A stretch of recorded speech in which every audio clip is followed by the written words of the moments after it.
C'est sûr, c'est sûr, c'est sûr. Je préfère regarder le vol des oiseaux. Maintenant, faut pas se raconter de racontard.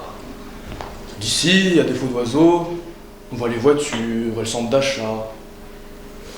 Avant, quand j'étais de l'autre côté du bâtiment, mon bureau donnait sur l'autoroute.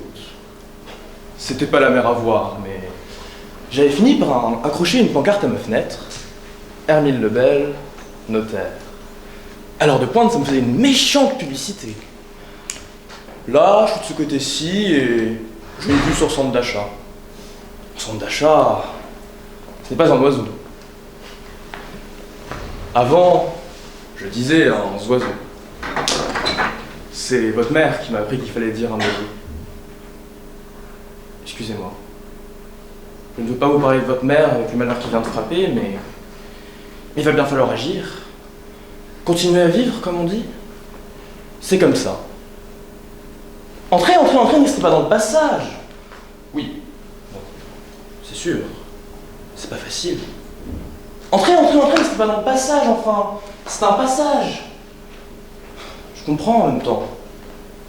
Je comprends qu'on ne devait pas rentrer. Moi, je n'entrerai pas. Oui. Bon. J'aimais votre mère. Je vous dis ça comme ça, de long en large. J'aimais votre mère. Elle m'a souvent parlé de vous. En fait, non, pas souvent, mais elle m'a déjà parlé de vous. Un peu, parfois. Comme ça. Elle disait les jumeaux. Elle disait la jumelle, souvent aussi le jumeau. Enfin, vous savez comment elle était. Elle ne dit jamais rien à personne. Quand elle est morte, il pleuvait. Je ne sais pas. Ça m'a fait de la peine qu'il pleuve. Dans son pays, il ne pleut jamais, alors en testament, je vous raconte pas le mauvais temps que ça représente. C'est pas comme les oiseaux en testament, c'est sûr, c'est autre chose. C'est étrange et bizarre, mais c'est nécessaire. Enfin, je veux dire que ça reste un mal nécessaire.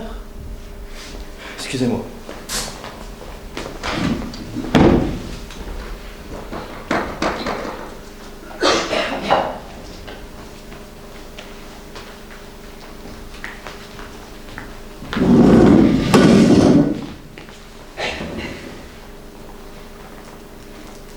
Testament de Madame Nawal Marwan. Les témoins qui ont assisté à la lecture du testament lors de son enregistrement sont M. Tring Diaofeng, propriétaire du restaurant Les Burgers du Viet Cong, et Madame Suzanne Lamontagne, serveuse au restaurant Les Burgers du Viet Cong. C'est le restaurant qu'il y avait juste en bas du bloc.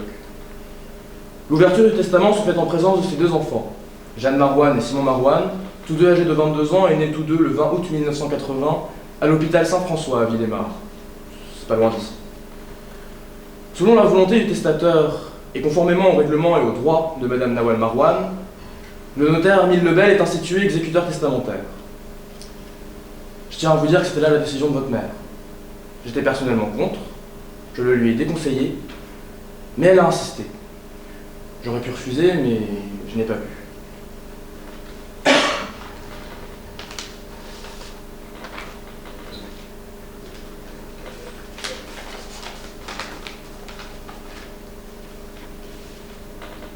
Tous mes avoirs seront partagés équitablement entre Jeanne et Simon Marwan, enfants jumeaux des deux mon ventre. L'argent sera légué équitablement à l'un et à l'autre, et mes meubles seront distribués selon leurs désirs et selon leurs accords. S'il y a litige ou mésentente, l'exécuteur testamentaire devra vendre les meubles, et l'argent sera séparé équitablement entre le jumeau et la jumelle. Les vêtements seront donnés à une œuvre de charité, choisie par l'exécuteur testamentaire. À mon ami, le notaire Hermile Lebel, je lègue mon stylo plume noir. À Jeanne Marwan, je lègue la veste en toile verte avec l'inscription 72 à l'endos. À Simon Marwan, je lègue le cahier rouge. Enterrement. Au notaire Hermile Lebel, notaire et ami, emmenez les jumeaux. Enterrez-moi toute nue. Enterrez-moi sans cercueil. Sans habit, sans écorce, sans prière, et le visage tourné vers le sol. Déposez-moi au fond d'un trou, face première contre le monde. En guise d'adieu, vous lancerez sur moi chacun un seau d'eau fraîche, puis vous jetterez la terre et scellerez ma tombe. Pierre et épitaphe. Notaire Hermine Lebel, notaire et ami, aucune pierre ne sera posée sur ma tombe, et mon nom gravé nulle part. Pas d'épitaphe pour ceux qui ne tiennent pas leur promesse, et une promesse ne fut pas tenue. Pas d'épitaphe pour ceux qui gardent le silence, et le silence fut gardé. Pas de pierre, pas de nom sur la pierre, pas d'épitaphe pour un nom absent sur une pierre absente. Pas de nom. À Jeanne et Simon, Simon et Jeanne. L'enfant, c'est un couteau planté dans la gorge. On ne le retire pas facilement. Jeanne, le notaire Lebel te remettra une enveloppe. Cette enveloppe n'est pas pour toi. Elle est destinée à ton père. Le tien est celui de Simon. Retrouve-le et remets-lui cette enveloppe. Simon, le notaire Lebel te remettra une enveloppe. Cette enveloppe n'est pas pour toi. Elle est destinée à ton frère. Le tien est celui de Jeanne. Retrouve-le et remets-lui cette enveloppe. Lorsque ces enveloppes auront été remises à leur destinataire, une lettre vous sera donnée. Le silence sera brisé et une pierre pourra alors être posée sur ma tombe et mon nom sur la pierre gravée au soleil. Elle nous aura fait chier jusqu'au bout! La salope! La vieille pute! La salope de merde! L'enfant de chienne! La vieille salope! L'enculé de sa race! Elle nous aura vraiment fait chier jusqu'au bout! Elle finit par crever, puis surprise, c'est pas fini! Putain de merde! Je l'ai pas prévu celle-là, je l'ai pas vu venir! Elle a bien préparé son coup, bien calculé ses affaires, la vieille pute! Je lui cognerai le cadavre! You bet qu'on va l'enterrer face contre terre! You bet! On va lui cracher dessus!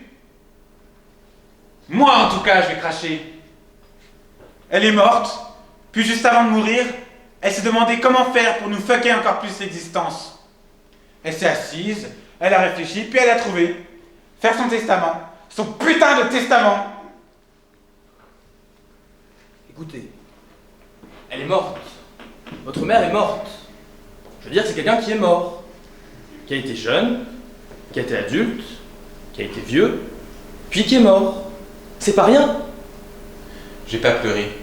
Je vous jure, je vais pas pleurer. Elle est morte, et on s'en fout qu'elle soit morte. Je lui dois rien à cette femme-là. Pas une larme. Rien. Quand est-ce qu'elle a pleuré pour moi? Pour Jeanne? C'est pas un cœur qu'elle avait dans le cœur. C'est une brique. Une brique, je vous dis, une brique. Je veux plus en entendre parler, je veux plus rien savoir. Elle a pourtant émis un souhait à votre égard. Vos prénoms sont là dans ses dernières volontés. Big deal. On est ses enfants, et vous en savez plus sur elle que nous. Big deal que nos prénoms soient là. Big deal. Cette dernière volonté, c'est la meilleure, celle-là. Retrouve ton père et ton frère. Pourquoi elle les a pas retrouvés elle-même si c'était si urgent? Pourquoi elle ne s'est pas un peu occupée de nous, s'il lui fallait absolument notre fils quelque part? Pourquoi, dans son putain de testament, elle ne dit jamais le mot mes enfants pour parler de nous? Le mot fils, le mot fille? Le jumeau, la jumelle, enfant sorti de mon ventre. Comme un tas de vomissures, un tas de merde qu'elle a été obligée de chier. Pourquoi? Écoutez, je comprends. Qu'est-ce que tu comprends, tête de gland? Je comprends, je veux dire, je comprends. C'est pas tous les jours qu'on apprend que notre père qu'on croyait mort est encore vivant et qu'on a un frère quelque part dans le monde. Y a pas de père, y a pas de frère, c'est n'importe quoi! Faut lui faire confiance. Ça me tente pas de discuter avec vous. J'ai un combat de boxe dans 10 jours, fait que je veux rien savoir. On va l'enterrer, c'est tout. On va aller voir un salon funéraire, on va acheter un cercueil, on va la mettre dans le cercueil, mettre le cercueil dans le trou, la terre dans le trou, la pierre sur la terre et son nom sur la pierre. C'est impossible. Ce ne sont pas là les dernières volontés de votre mère. Comment pouvez-vous la prendre au sérieux? Je veux dire, pendant 10 ans, elle passe ses journées au palais de justice, à assister à des procès de tordus, de vicieux et d'assassins en tout genre. Puis du jour au lendemain, elle se tait, ne dit plus un mot. 5 ans sans parler, c'est long. Plus une parole, plus un son, plus rien ne sort de sa bouche. Elle pète un câble. Elle s'invente un autre fils qui n'a jamais existé. Parfaite fabulation de l'enfant qu'elle aurait été capable d'aimer. Si après ça, vous pouvez me convaincre qu'il s'agit là des dernières volontés de quelqu'un qui a encore toute sa tête. C'est sûr, mais... Avouez tout de même que vous arrangez les choses à votre convenance. Je ne sais pas, ça ne me regarde pas. Vous avez raison. Elle s'est tue sans qu'on comprenne pourquoi pendant longtemps. Et oui, à première vue, c'est un acte de folie. Mais peut-être pas. Je veux dire, je veux pas vous vexer, mais si ça avait été un acte de folie, elle n'aurait pas reparlé. Et puis l'autre nuit, vous pouvez pas le nier, on vous a appelé, elle a reparlé. Et ne dites pas que c'était une coïncidence. Je ne crois pas à ça, moi. Je veux dire que c'était un cadeau qu'elle vous faisait. Le jour et l'heure de votre anniversaire, elle se remet à parler. Et elle dit quoi? Elle dit, maintenant que nous sommes ensemble, ça va mieux. Maintenant que nous sommes ensemble, ça va mieux. C'est pas habituel comme phrase, ça. Elle a pas dit, coup donc, je mangerai bien un hot dog relish moutarde. Ou, passez-moi le sel. Non. Maintenant que nous sommes ensemble, ça va mieux. Hé, l'infirmier l'a entendu. Il l'a entendu. Vous le savez, je le sais, on le sait tous, une phrase comme ça lui ressemble comme deux couteaux. Vous ne pouvez pas le nier. On ne nie pas ce genre de choses. Maintenant, c'est sûr. C'est sûr, c'est sûr, c'est sûr, vous avez la liberté de faire ce que vous voulez. Vous avez la liberté de ne pas respecter les dernières volontés de votre mère. Vous n'y êtes obligé en rien. Mais même les condamnés à mort ont droit à des dernières volontés. Pourquoi pas elle?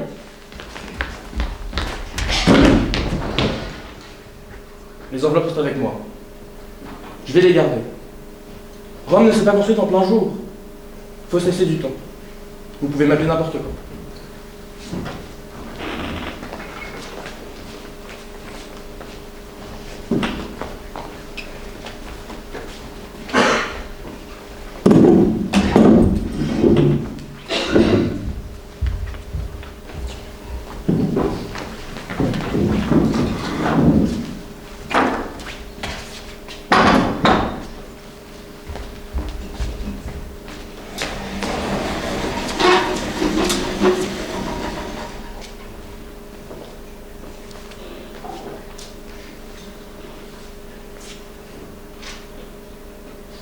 Les mathématiques telles que vous les avez connues jusqu'à présent ont eu pour but d'arriver à une réponse stricte et définitive en partant de problèmes stricts et définitifs. Les mathématiques dans lesquelles vous vous engagez en suivant ce cours d'introduction à la théorie des graphes sont d'une toute autre nature, puisqu'il sera question de problèmes insolubles qui vous mèneront toujours vers d'autres problèmes tout aussi insolubles. Les gens de votre entourage vous répéteront que ce sur quoi vous vous acharnez est inutile. Votre manière de parler changera, et plus profondément encore, votre manière de vous taire et de penser. C'est cela précisément que l'on vous pardonnera le moins. On vous reprochera souvent de dilapider votre intelligence à des exercices théoriques absurdes, plutôt que de la mettre au profit de la recherche contre le cancer ou d'un traitement contre le sida. Vous n'aurez aucun argument pour vous défendre, car vos arguments eux-mêmes sont d'une complexité théorique absolument épuisante. Bienvenue en mathématiques pures, c'est-à-dire au pays de la solitude. Introduction à la théorie des graphes. Tu sais pourquoi t'as perdu ton dernier combat, Simon? Et ton avant-dernier combat? J'étais pas en forme, c'est tout. C'est pas comme ça que tu vas arriver à te qualifier. Prenons un polygone simple à 5 côtés nommé A, B, C, D et E. Nommons ce polygone le polygone K.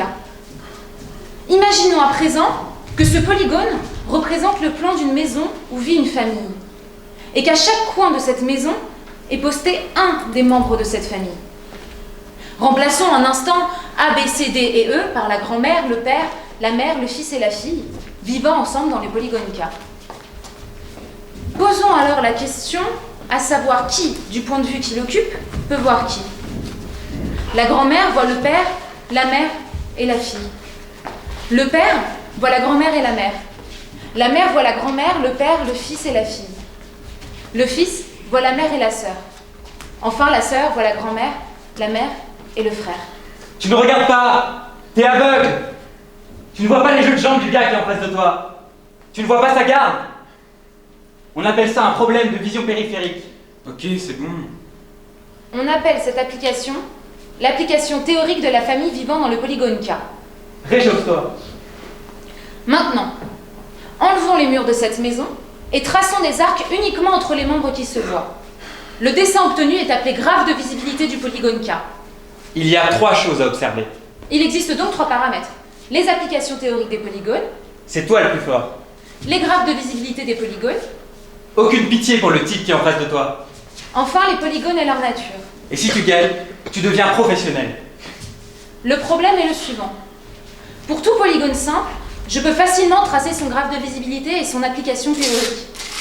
Maintenant, comment puis-je, en partant d'une application théorique, trouver son graphe de visibilité et ainsi la forme du polygone concordant. Essayez de dessiner le polygone.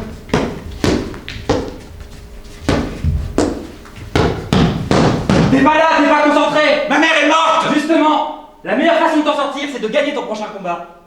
Tu n'y arriveras pas sinon. Vous n'y arriverez pas. Toute la théorie des graphes repose essentiellement sur ce problème pour l'instant impossible à résoudre. Mais c'est cette impossibilité qui est belle.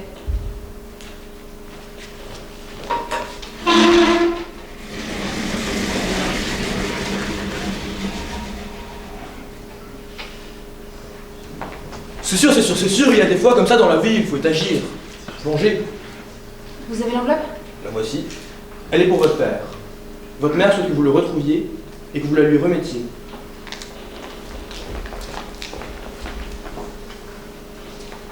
Elle vous léguait aussi cette veste en toile verte, avec le numéro 72 à l'endos.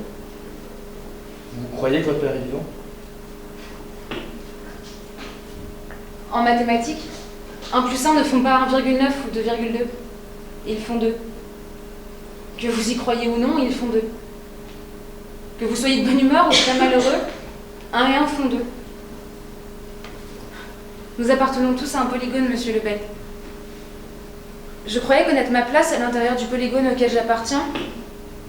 Je croyais être ce point qui ne voit que son frère Simon et sa mère Nawal. Aujourd'hui, j'apprends qu'il est possible que, du point de vue que j'occupe, je puisse aussi voir mon père. Et j'apprends qu'il existe un autre membre à ce polygone. Un autre frère. Le graphe de visibilité que j'ai toujours tracé est faux. Quelle est ma place dans le polygone? Pour trouver, il me faut résoudre une conjecture. Mon père est mort. Ça, c'est la conjecture. Tout porte à croire qu'il est vrai, mais rien ne l'approuve. Il se peut donc qu'entre 1 et l'infini, mon père soit vivant. Jeanne! Jeanne! Jeanne!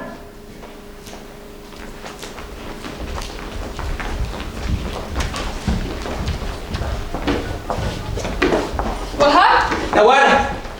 Allô, Jeanne? C'est Maître Lebel. Il y a une chose à laquelle je viens de penser. Nawal! Wahab! Votre mère a connu votre père lorsqu'elle était très jeune. Nawal! Wahab! Je vous dis ça comme ça, je sais pas si vous le saviez. Nawal.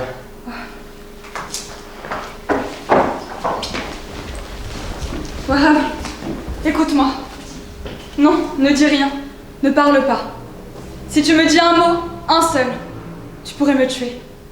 Tu ne sais pas encore, tu ne sais pas le bonheur qui va être notre malheur. J'ai l'impression qu'à partir du moment où je vais laisser échapper les mots qui vont sortir de ma bouche, tu vas mourir, toi aussi. Je vais me taire, Wahab. Promets-moi alors de ne rien dire. S'il te plaît, laisse le silence. Je vais me taire. Je t'ai appelé toute la nuit. J'ai couru toute la nuit. Je voulais lui hurler pour que tout le village l'entende, pour que les arbres l'entendent, pour que la nuit l'entende, pour que la lune et les étoiles l'entendent.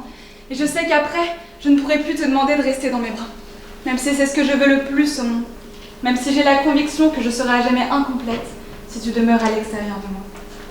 J'ai un enfant dans mon ventre, Wahab. Mon ventre est plein de toi. C'est un vertige, n'est-ce pas? C'est magnifique et horrible, n'est-ce pas? Quand j'ai entendu la vieille lame me le dire, un océan éclaté dans ma tête. Une brûlure. Ilham se trompe peut-être? Ilham ne se trompe pas. Elle a fait naître tous les enfants du village, depuis 40 ans. Ilham ne se trompe pas. On ne le cachera pas? On nous tuera, toi le premier. On leur expliquera? Tu crois qu'ils nous écouteront? De quoi tu as peur, Nawal? Tu n'as pas peur, toi? Pose ta main. Qu'est-ce que c'est? Nawal, écoute-moi. Cette nuit est un cadeau. Je n'ai peut-être pas de tête pour te dire ça, mais j'ai un cœur. Il est solide, il est patient. Ils crieront, nous les laisserons crier. Ils injurieront, nous les laisserons injurier. Peu importe. À la fin, après leurs cris et leurs injures, il restera toi, moi, et un enfant de toi et de moi. Ton visage, mon visage, dans un même visage. J'ai envie de rire. Ils me frapperont, mais moi, toujours, j'aurai un enfant au fond de ma tête. Maintenant que nous sommes ensemble, ça va mieux. Nous serons toujours ensemble. Rentre chez toi, Nawal, et attends qu'ils se réveillent. Quand ils te verront à l'aube, assise à les attendre, ils t'écouteront, parce qu'ils sauront que quelque chose d'important est arrivé.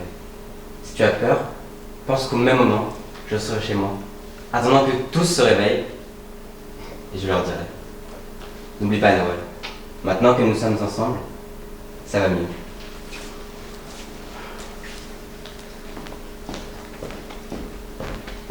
Maintenant que nous sommes ensemble, ça va mieux.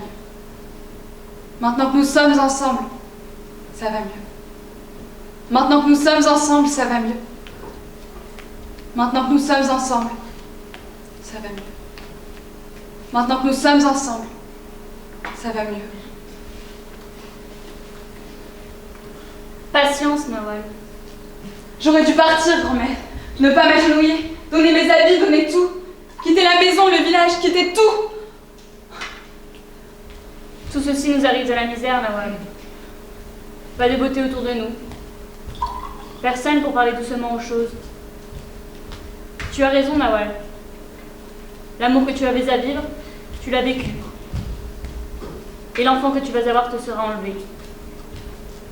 Il ne te reste rien. Lutter contre la misère, peut-être. Ou bien tomber dedans.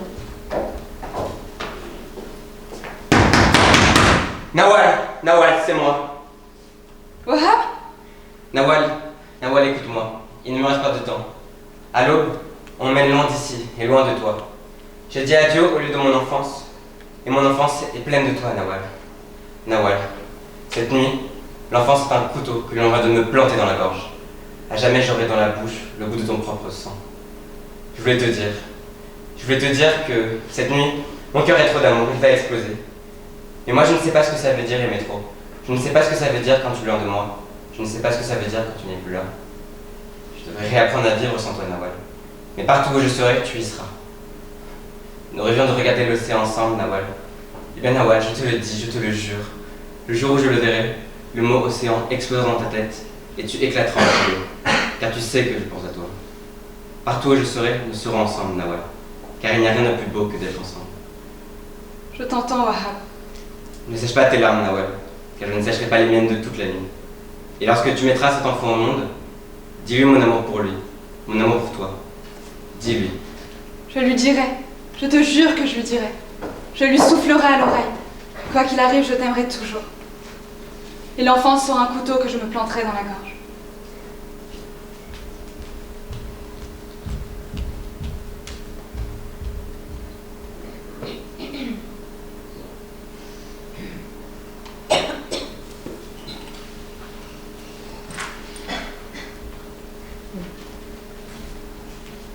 C'est un garçon.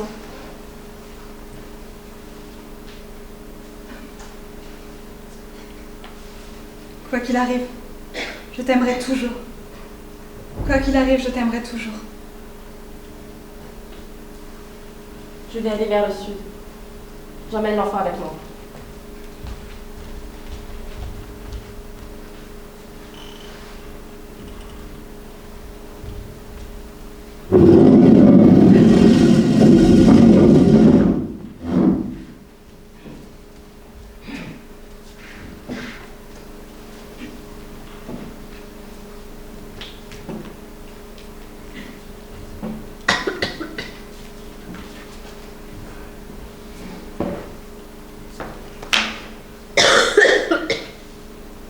Nawal, prends-moi la main, Nawal.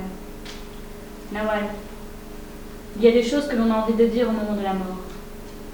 Voilà 1 an, un enfant est sorti de ton ventre. Et depuis, tu marches la tête dans les nuages. Ne tombe pas, Nawal. Ne dis pas oui. Dis non. Refuse. Ton amour est parti, ton enfant est parti. N'accepte pas, Nawal. N'accepte jamais. Mais pour pouvoir refuser, il faut savoir parler. Alors arme-toi de courage et travaille bien. Écoute ce qu'une vieille femme qui va mourir a à te dire. Apprends à lire, apprends à écrire, apprends à compter, apprends à parler. Apprends, Nawal. C'est ta seule chance de ne pas nous ressembler. Promets-le-moi. Je te le promets. Ils m'enterreront dans 2 jours. Ils me mettront en terre, le visage tourné vers le ciel. Sur mon corps, ils lanceront chacun un seau d'eau. Mais ils ne marqueront rien sur la pierre, car aucun d'entre eux ne sait écrire. Toi, Nawal, quand tu seras, reviens et grave mon nom sur la pierre. Nazira. Grave mon nom car j'ai tenu mes promesses. Je m'en vais, Nawal. Pour moi, ça se termine. Nous, notre famille, les femmes de notre famille sommes engluées dans la colère depuis si longtemps. Je suis en colère contre ma mère, et ta mère est en colère contre moi, tout comme toi tu es en colère contre ta mère. Toi aussi tu laisseras ta fille la colère en héritage. Il faut casser le fil. Prends ta jeunesse et tout le bonheur possible et quitte le village. Tu es le sexe de la vallée, Nawal. Tu es sa sensualité et son odeur. Prends-les avec toi et arrache-toi d'ici comme on s'arrache du ventre de sa mère. Apprends à lire, à écrire, à compter, à parler. Apprends à penser, Nawal. Apprends.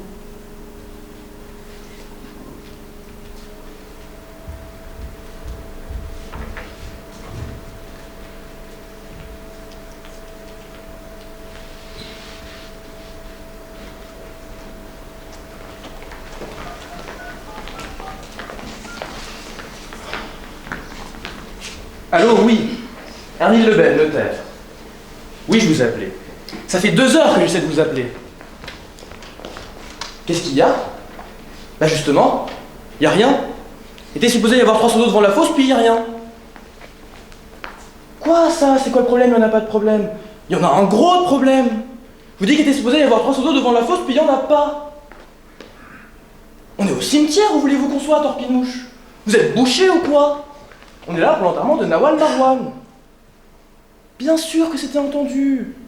Puis ça semblait pas babin compliqué. J'ai même dit au directeur du cimetière, voulez-vous qu'on apporte nos seaux d'eau à nous autres nous-mêmes? Je veux dire. Puis c'est un enterrement, pas une partie de bowling, tu sais. Et on n'est pas très compliqué. Pas de cercueil, pas de pierre, rien, le strict minimum. On fait que demander 3 malheureux seaux d'eau. Je veux dire. Ah! Vous n'êtes pas habitué aux demandes de seaux d'eau. Mais on vous demande pas d'être habitué. On vous demande 3 seaux d'eau. On vous demande pas d'inventer le moteur à 4 trous. Oui, 3. Non, pas 1. 3. Bah ça fait presque pas, il en faut 3. Non, on peut pas en prendre un seul et le remplir 3 fois. On veut 3 seaux d'eau remplis une seule fois. Mais qu'est-ce que vous voulez que je vous dise? Faites-là votre recherche. Ils vont faire une recherche. L'enterrement, les volontés. Pourquoi vous faites tout ça? Parce que cette femme qui est au fond du trou, la face contre terre, que toute ma vie j'ai appelée Madame Nawal, est mon amie. Mon amie. Je ne sais pas si ça a du sens pour vous, mais moi je ne savais pas que ça en avait autant pour moi. Allô, oui, Ernil Lebel, notaire. Eh bien, il a eu erreur. Votre efficacité est redoutable.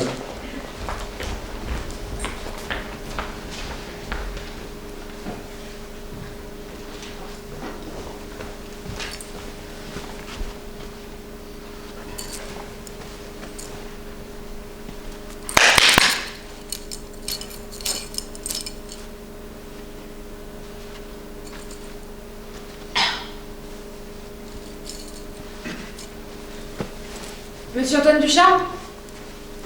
Jeanne Marwan. Je suis la fille de Nawal Marwan. Je suis passée à l'hôpital. On m'a dit que vous n'êtes plus infirmée depuis la mort de ma mère. Que vous travaillez à présent dans ce théâtre. Je suis venue. Je voulais savoir si elle n'avait rien dit d'autre. La voix de votre mère résonne encore à mes oreilles. Maintenant que nous sommes ensemble, ça va mieux. Ce sont exactement les mots qu'elle a prononcés. Je vous ai appelé aussitôt. Je sais. Pendant 5 ans, ce fut toujours le même silence. Je suis désolée. Je vous remercie quand même. Que cherchez-vous? Elle nous a toujours dit que notre père est mort pendant la guerre dans son pays natal. Je cherche une preuve de sa mort. Je suis contente que vous soyez venue, Jeanne. Depuis qu'elle est morte, j'hésitais. Je voulais vous appeler, vous et votre frère, pour vous dire, vous expliquer. Mais j'hésitais. Alors je vais vous le dire. Au cours de toutes ces années passées à son chevet, je devenais étourdie à force d'entendre le silence de votre mère. Une nuit, je me suis réveillée avec une drôle d'idée. Peut-être qu'elle parle quand je ne suis pas là. Peut-être qu'elle parle toute seule. J'ai apporté un enregistreur à cassette. J'ai hésité. Je n'avais pas le droit. Si elle parle seule, c'est son choix. Alors je me suis promis de ne jamais écouter. Enregistrer sans jamais savoir. Enregistrer. Enregistrer quoi? Du silence. Son silence. Le soir, avant de la quitter, je démarrais l'enregistrement. Un côté d'une cassette faisait 1 heure. Je n'avais pas trouvé mieux. Le lendemain, je retournais la cassette et, avant de la quitter, je partais à nouveau l'enregistrement. J'ai enregistré plus de 500 heures. Toutes les cassettes sont là. Prenez-les. C'est tout ce que je peux faire. Antoine, qu'avez-vous fait avec elle pendant tout ce temps? Rien. Je m'asseyais souvent à ses côtés. Je lui parlais. Quelquefois aussi, je mettais de la musique. Je la faisais danser.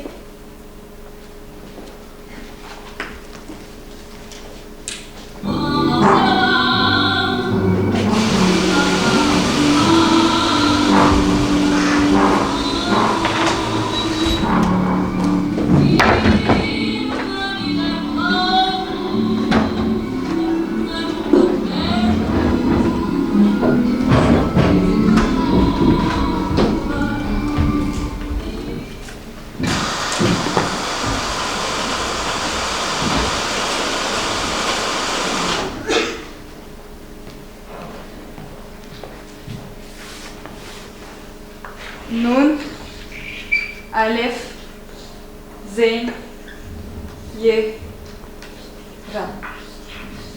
Nazira, ton nom éclaire Taton. Ma mère était là, au milieu du chemin. On s'est regardés comme 2 étrangères. L'un après l'autre, les villageois sont arrivés. J'ai dit, je suis revenue pour graver les noms de ma grand-mère sur sa tombe. Ils ont ri. Tu sais écrire maintenant? J'ai dit oui. Ils ont ri. Un homme m'a craché dessus. Tu sais écrire, mais tu ne sais pas te défendre. Alors j'ai pris le livre que j'avais dans la poche et j'ai frappé si fort qu'il est tombé, assommé. J'ai continué ma route. Ton nom est gravé. Je m'en vais. Je vais retrouver mon fils. J'ai rempli ma promesse envers toi et je remplirai ma promesse tenue envers lui au jour de sa naissance. Quoi qu'il arrive, je t'aimerai toujours. Merci, grand-mère. Je t'ai vu. Au loin, je t'ai observé quand tu as gravé le nom de ta grand-mère sur sa pierre. Et puis tu t'es levé d'un coup et tu t'es enfui. Pourquoi? Et toi, pourquoi tu m'as suivi? Je voulais te voir écrire, voir si ça existait vraiment. Qu'est-ce que tu veux? Apprends-moi à lire et à écrire. Je ne peux pas. Je m'en vais, je quitte le village. Alors je ne pourrai pas t'apprendre. Je sais où tu vas. Je te suivrai. Comment le saurais-tu? Je connaissais Wahab. On est du même camp. C'est un réfugié du sud, comme moi. La nuit, on l'a enlevé. Il hurlait ton nom. Tu veux retrouver Wahab? Ne te moque pas de moi. Je sais où tu vas. Ce n'est pas Wahab que tu veux retrouver. C'est ton enfant, ton fils. Tu vois, je ne me trompe pas. Emmène-moi avec toi et apprends-moi à lire et à écrire. Ici, il n'y a rien. Je me lève le matin, on me dit « Saouda, voici le ciel ». Mais on ne me dit rien sur le ciel. On me dit « Voici le vent », mais on ne me dit rien sur le vent. J'ai vu les lettres que tu as gravées. Et je me suis dit « Voici un prénom ». Comme si la pierre était devenue transparente. Un mot, et tout s'éclaire. Et tes parents? Mes parents, ils ne me racontent rien. Je leur demande « Pourquoi a-t-on quitté le sud ?» Ils me disent « Oublie. À quoi bon? Pas d'importance, pas de sud. Ici, la guerre ne nous rattrapera pas. » Je leur réponds « Elle nous rattrapera. La terre est blessée par un loup rouge qui la dévore. » Je me souviens, on a fui au milieu de la nuit. Des hommes nous ont chassés de notre maison. Ils l'ont détruite. La nuit, on l'a enlevée. Wahab criait ton nom. Et c'était comme un miracle au milieu de la nuit. Moi, si on m'enlevait, Aucun prénom ne me viendrait à la gorge, aucun. Comment aimer ici? Pas d'amour, pas d'amour. Et comme on me dit, Saouda, oublie, oublie. Alors j'oublierai. J'oublierai le village, les montagnes, et le camp, et le visage de ma mère, et les yeux ravagés de mon père. N'oublie pas, Saouda. Je te jure. Viens quand même.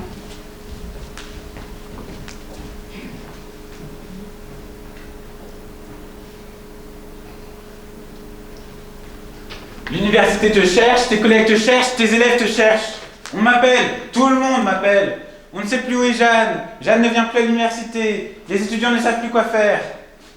Je te cherche, je t'appelle, tu réponds pas. Qu'est-ce que tu veux, Simon?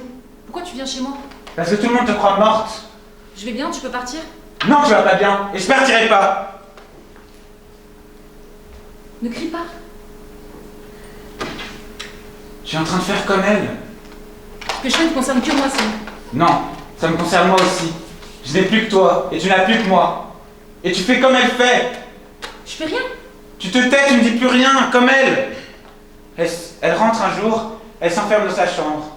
Un jour, 2 jours, 3 jours. Ne mange pas, ne bois pas. Disparaît. 1 fois, 2 fois, 3 fois, 4 fois. Revient, se tait, vend ses meubles. Tu n'as plus de meubles. Son téléphone sonnait, elle ne répondait pas. Ton téléphone sonne, tu ne réponds pas. Elle s'enfermait, tu t'enfermes. Tu te tais. Simon, assis-toi. Écoute. Écoute un peu.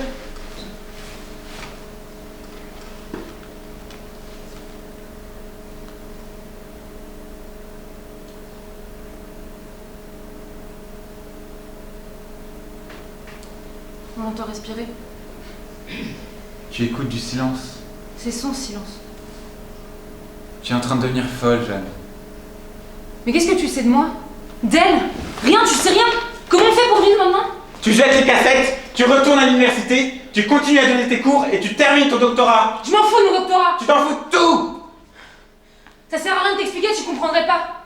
1 et 1 font 2, même ça, tu le comprends pas. Ah, c'est vrai qu'il faut te parler en chiffres, toi. Si ton prof de maths te disait que t'es en train de devenir folle, tu l'écouterais. Mais ton frère, non, il est trop épais, trop con. J'ai dit que je me foutais de mon doctorat. Il y a quelque chose dans le silence de ma mère que je veux comprendre. Que moi, je veux comprendre. Et moi, je te dis qu'il n'y a rien à comprendre. Tu me fais chier. Toi, tu me fais chier. Va-t'en, Simon. On se doit rien. Je suis ta sœur, pas ta mère, t'es mon frère, pas mon père. C'est pareil. Non, pas pareil. Si, pareil. Va-t'en, Simon. Le notaire nous attend dans 3 jours pour signer tous les papiers. Tu vas venir? Tu vas venir, Jeanne? Jeanne, réponds-moi, tu vas venir? Oui, va-t'en maintenant.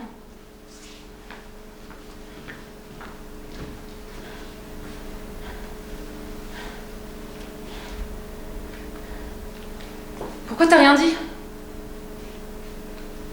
Dis quelque chose, parle-moi. T'es seule. Antoine n'est plus avec toi. Tu sais qu'il enregistre. Tu sais qu'il écoutera rien. Tu sais qu'il va nous donner les cassettes, tu sais, t'as tout compris. Alors pourquoi tu me dis rien? Pourquoi tu me dis rien?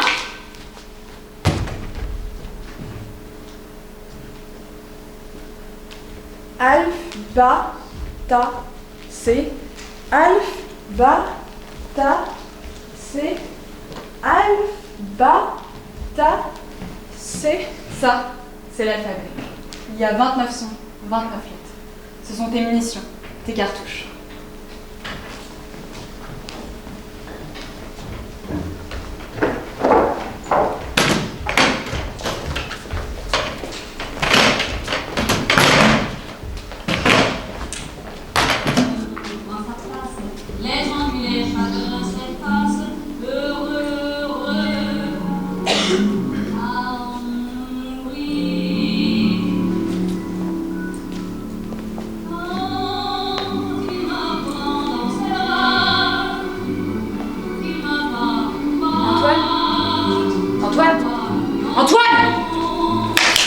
C'est le sonorisateur du théâtre. Il fait des tests de son. Antoine, aidez-moi. Que voulez-vous que je fasse? Je sais pas par où commencer. Il faut commencer par le début. Mais il n'y a aucune logique. Quand votre mère a-t-elle cessé de parler? Elle était 97, au mois d'août, le 20, le jour de notre anniversaire. Elle rentre à la maison et elle se tait, point. Qu'est-ce qui s'est passé cette journée-là? À l'époque, elle suivait une série de procès au tribunal pénal international. Pourquoi? Ça concernait la guerre qui a ravagé le pays de sa naissance. Mais cette journée-là, Rien. J'ai lu et relu 100 fois le procès pour essayer de comprendre. vous n'avez rien trouvé d'autre?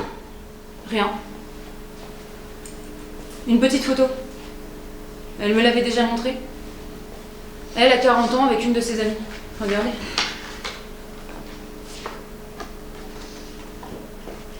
Prêtez-moi cette photo. Il faut commencer par là.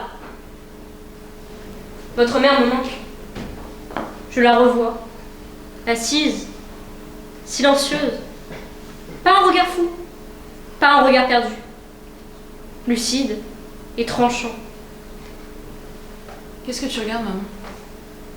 Qu'est-ce que tu regardes?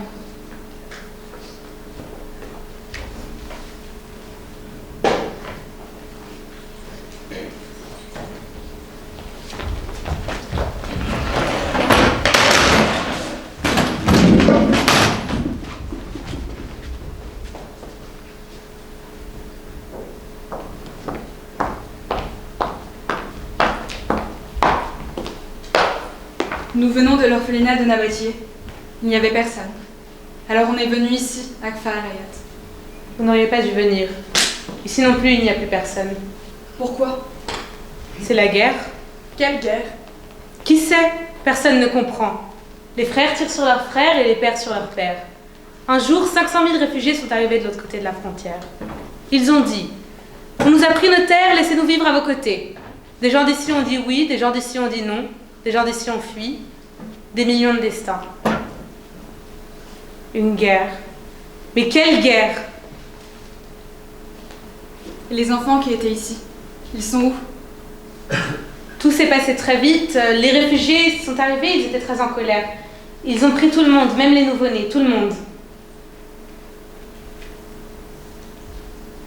Pourquoi?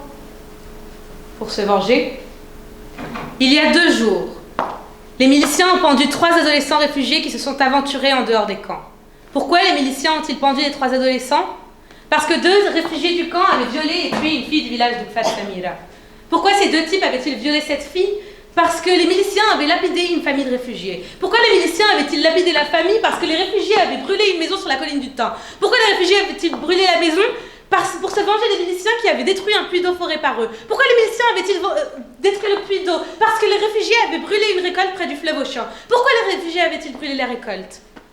Il y a sûrement une raison, ma mémoire s'arrête là. Mais l'histoire peut se continuer encore longtemps. De peine en tristesse, de viol en meurtre, jusqu'au début du monde. Ils sont partis où? Vers le sud, dans les camps. Maintenant tout le monde a peur, on attend les représailles. Vous connaissiez les enfants? Je suis le médecin qui le soignait. Je veux retrouver un enfant. Vous ne le retrouverez pas. Je le trouverai. Un enfant de 4 ans.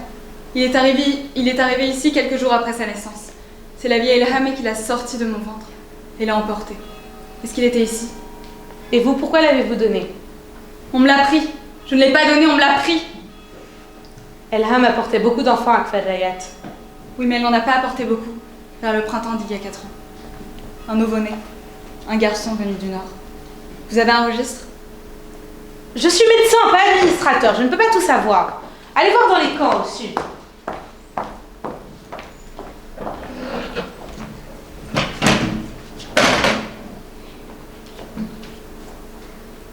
Où es-tu? Où es-tu?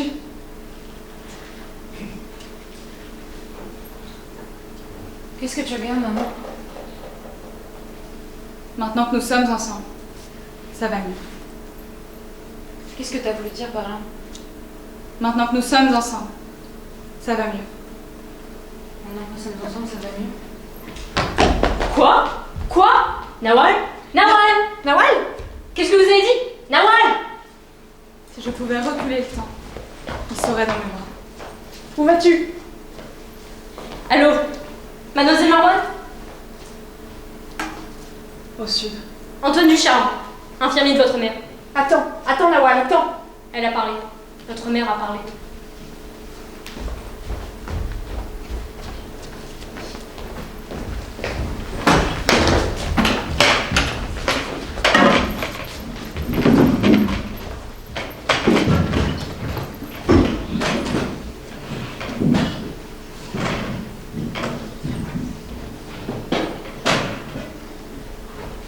votre mère. C'est l'été, on le voit aux fleurs qu'il y a derrière elle. Les arbres sont des pins parasols. Il y en a partout dans la région. Dans le fond, sur l'autobus, brûlé, là, il y a des inscriptions. J'ai demandé à l'épicier au coin de la rue, qui vient du PU, il a lu « Réfugié de Kfar Hayat ». Un des plus longs chapitres du procès concernait une prison construite pendant la guerre, à Kfar Hayat. Maintenant, regardez là, au-dessus de sa main, Qu'est-ce que c'est? la crosse d'un pistolet. Son ami aussi, là, on le devine, sous sa chemise. Et qu'est-ce qu'elle faisait avec des pistolets? La photo ne nous le dit pas. Peut-être qu'elle travaillait comme gardienne de prison. La prison date de quand? 1978, d'après le procès. Bon, on sait que votre mère était, vers la fin des années 70, aux environs du village de Kfar Hayat, où une prison a été construite. Elle avait une amie, dont on ignore le nom, et toutes deux portaient un pistolet. Ça va?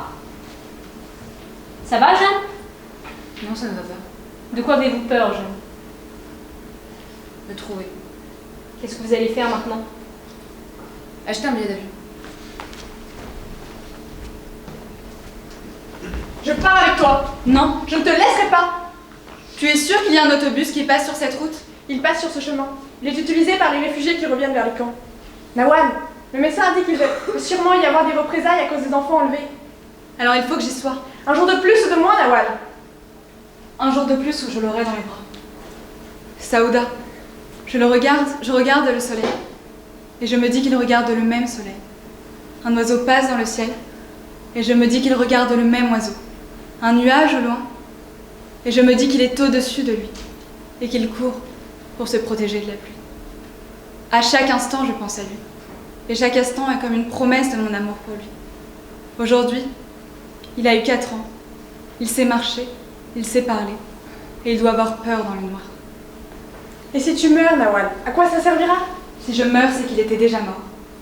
Nawal, n'y va pas aujourd'hui. Ne me dis pas ce que je dois faire. Tu m'as promis de m'apprendre. Je ne t'ai rien promis, Saouda. Le chemin s'arrête là.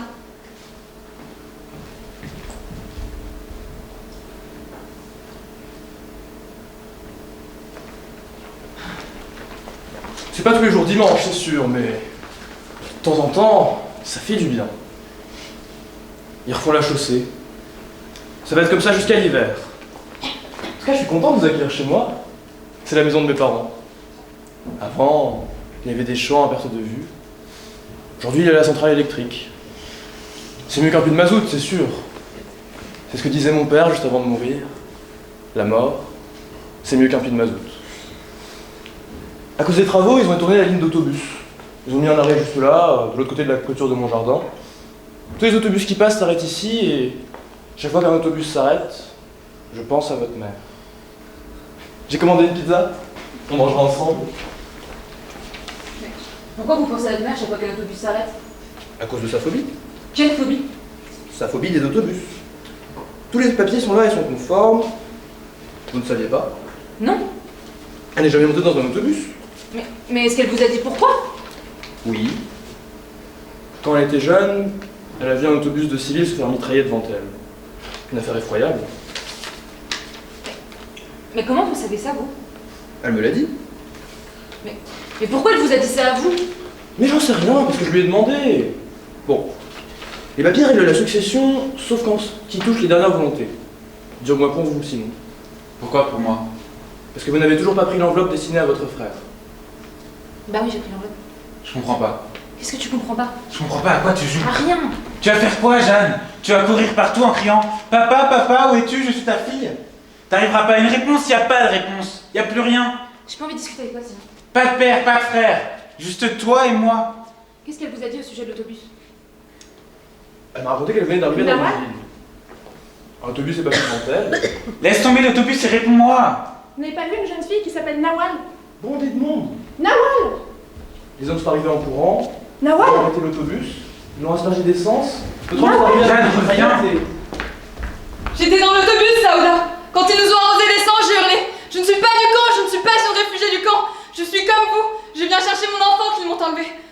Alors, ils m'ont laissé descendre. Et après, ils ont tiré. Et d'un coup, l'autobus a flambé. Il a flambé avec les enfants, les vieux, les femmes, tout.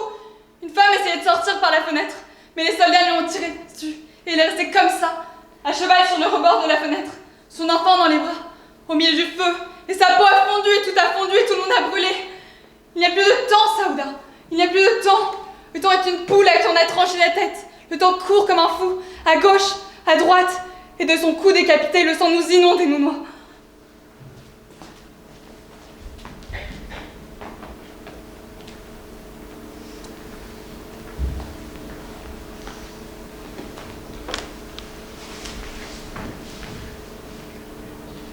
Jeanne. Jeanne, je n'ai plus que toi. Jeanne, tu n'as plus que moi. On n'a pas le choix que d'oublier. Rappelle-moi, Jeanne. Rappelle-moi.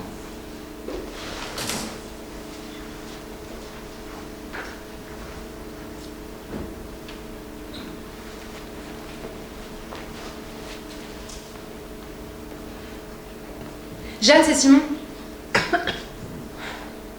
Je suis à l'aéroport.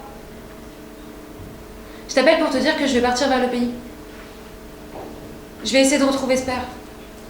Et si je le trouve, s'il est encore en vie, je vais lui remettre l'enveloppe. C'est pas pour elle, c'est pour moi. C'est pour toi. Pour la suite. Mais pour ça, c'est d'abord elle. C'est maman qu'il faut retrouver dans sa vie d'avant. Dans celle que toutes ces années, elle nous a cachée. Simon, je vais raccrocher. Je vais raccrocher et je vais tomber tête la première. Tomber loin. Très loin de cette géométrie précise qui structurait ma vie. J'ai appris à écrire et à compter, à lire et à parler. Tout ça ne me sert plus à rien.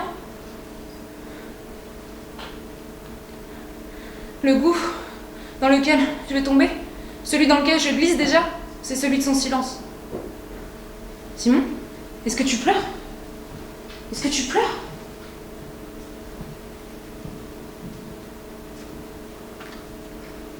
Où m'entraînes-tu, maman? Où m'entraînes-tu? Au cœur même du polygone, Jeanne. Au cœur même du polygone.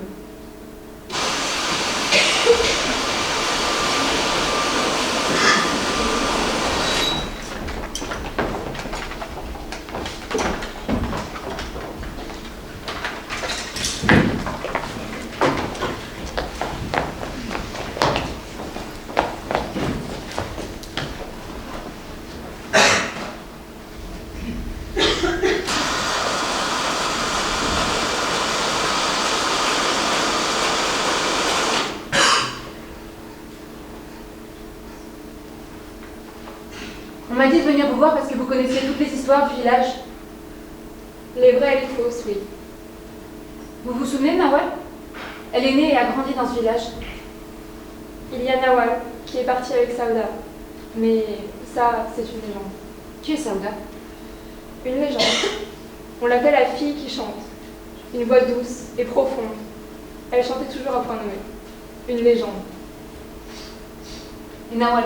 Nawal Marwan. Nawal et Saouda. Une légende. Que dit la légende? Elle dit qu'une nuit, on a séparé Nawal et Wahab. Qui est Wahab? Une légende. On dit que si on tarde trop dans les forêts, autour du rocher aux arbres blancs, on entend leur rire. Je t'ai apporté un cadeau, Nawal. Un nez de clown? Dans le cimetière, il y a encore la pierre où, d'après la légende, Nawal a gravé le nom de sa grand-mère. Lettre par lettre. Première épitaphe du cimetière. Elle avait appris à écrire. Puis, elle est partie. Saouda avec elle et la guerre est arrivée. Ce n'est jamais bon signe lorsque la jeunesse s'enfuit. Par Rayad, ça se trouve où? En enfer, Plus précisément? au sud.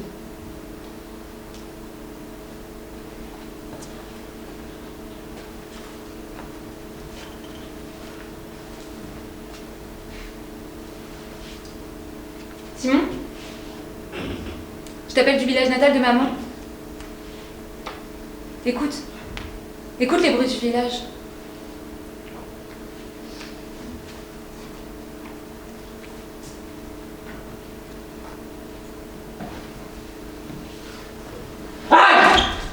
Qui êtes-vous? Allez-vous? Nous venons de la bâtille et allons à Farayet. Vous êtes peut-être ces 2 femmes que nous cherchons depuis 2 jours. Toute la milice les cherche et les militaires venus du sud les cherchent aussi. Elles écrivent et mettent des idées dans la tête des gens. Vous êtes ces 2 femmes. L'une écrit, l'autre chante. Tu vois ces chaussures? Nous les avons prises cette nuit au pied des cadavres. Chacun des hommes qui les portait, on l'a tué au corps à corps, les yeux dans les yeux. Ils nous disaient, on est du même pays, du même sang, et on leur fracassait leur crâne, on leur enlevait leurs chaussures. Au début, ma main tremblait. C'est comme dans tout. La première fois est hésitante. On ne sait pas combien ça peut être fort un crâne. Alors, on ne sait pas comment fort il faut cogner. Le couteau, on ne sait pas où le planter. On ne sait pas. Le plus difficile, ce n'est pas de planter le couteau, c'est de le retirer, parce que tous les muscles se contractent et agrippent le couteau. Les muscles savent que la vie est là, autour du couteau. Alors, il n'y a qu'à béniser sa lame, et il n'y a plus de problème. La lame sort comme elle rentre. Au début c'est dur, après c'est plus facile. Je vais vous saigner! Et on verra bien si celle qui s'est chantée a une belle voix, et si celle qui s'est pensée a encore des idées.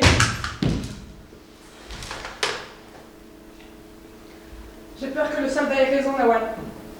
Tu as entendu ce qu'il a dit. La première fois, c'est plus facile. C'est difficile. Mais après, c'est plus facile. Tu ne l'as pas tué. Tu nous as gardés en vie. Tout ça, ce ne sont que des mots. Rien que des mots, Nawal.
De chacun. Œil pour œil, dent pour dent, il n'arrête pas de le crier! Alors toi aussi, tu vas aller dans chaque maison et tuer enfants, femmes, hommes. Ils ont tué mes parents, tué mes cousins, tué mes voisins, tué les amis lointains de mes parents, alors c'est pareil! Oui, c'est pareil, tu as raison, Saouda. Mais réfléchis. À quoi ça sert de réfléchir? Personne ne revient à la vie parce qu'on réfléchit. Réfléchis, Saouda. Tu es la victime et tu vas aller tuer tous ceux qui seront sur ton chemin. Alors tu seras le bourreau, puis après tu seras la victime. Toi tu sais chanter, Saouda. Tu sais chanter. Je ne veux pas me consoler. Je ne veux pas qu'il me console de ce que j'ai vu et entendu. Des jeunes filles brûlées, des garçons engorgés, tout brûlé, tout cramé autour d'Awal.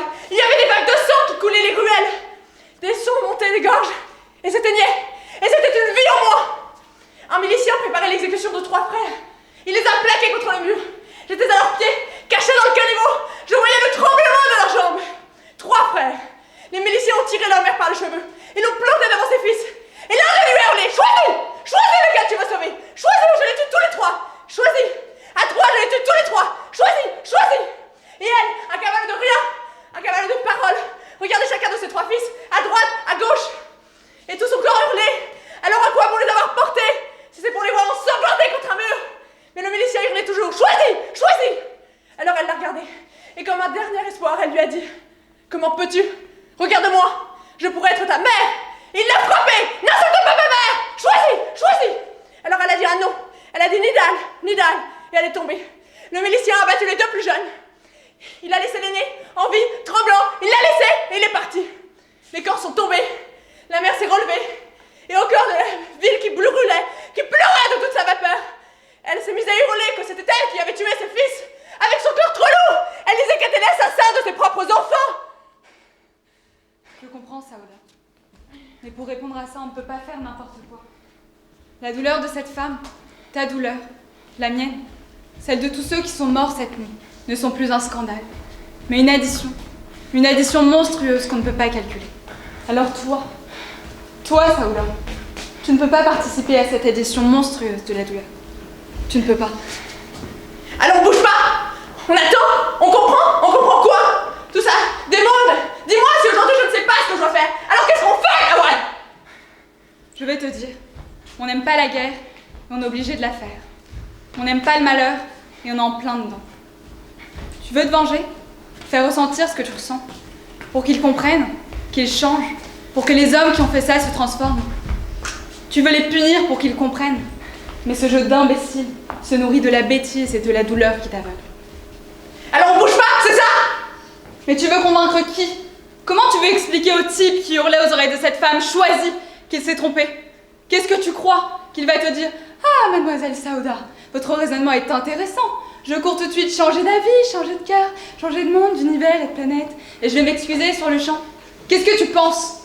Tu crois qu'il va dire du jour au lendemain avec le corps de ceux qu'il aime à ses pieds: tiens, ça me fait réfléchir, et c'est vrai que les réfugiés ont droit à une terre. Je leur donne la mienne, et nous vivrons en paix et en harmonie, ensemble, tous ensemble. Saouda, on a arraché mon fils de mon ventre. Et chaque jour, je pense à lui. Il a l'âge de tuer et l'âge de mourir. L'âge d'aimer et l'âge de souffrir. Je pense à sa mort évidente.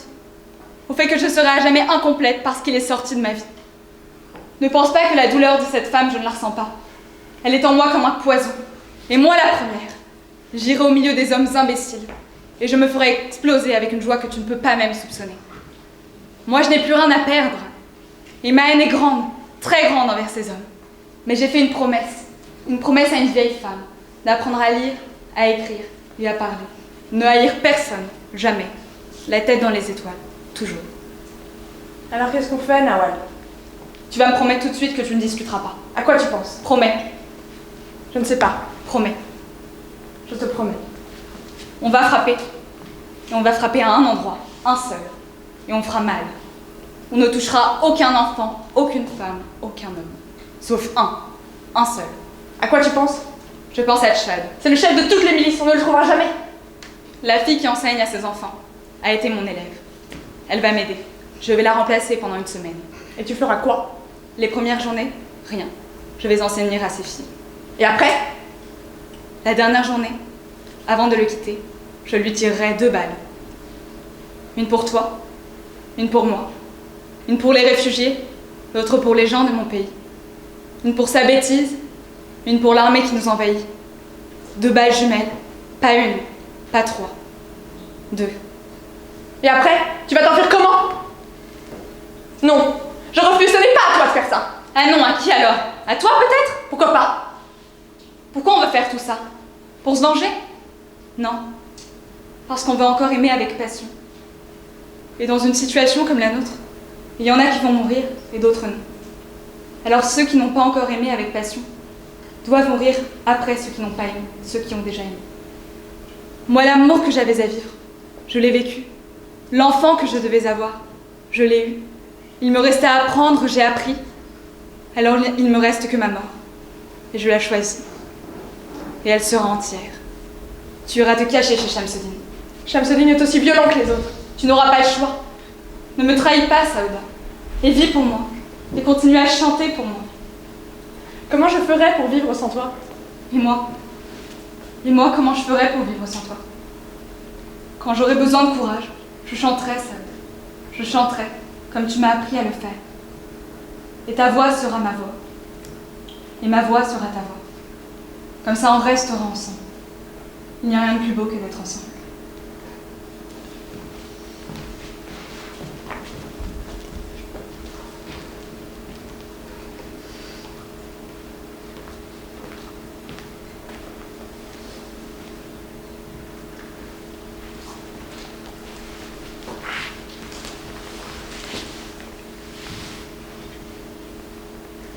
Je suis le concierge d'une école.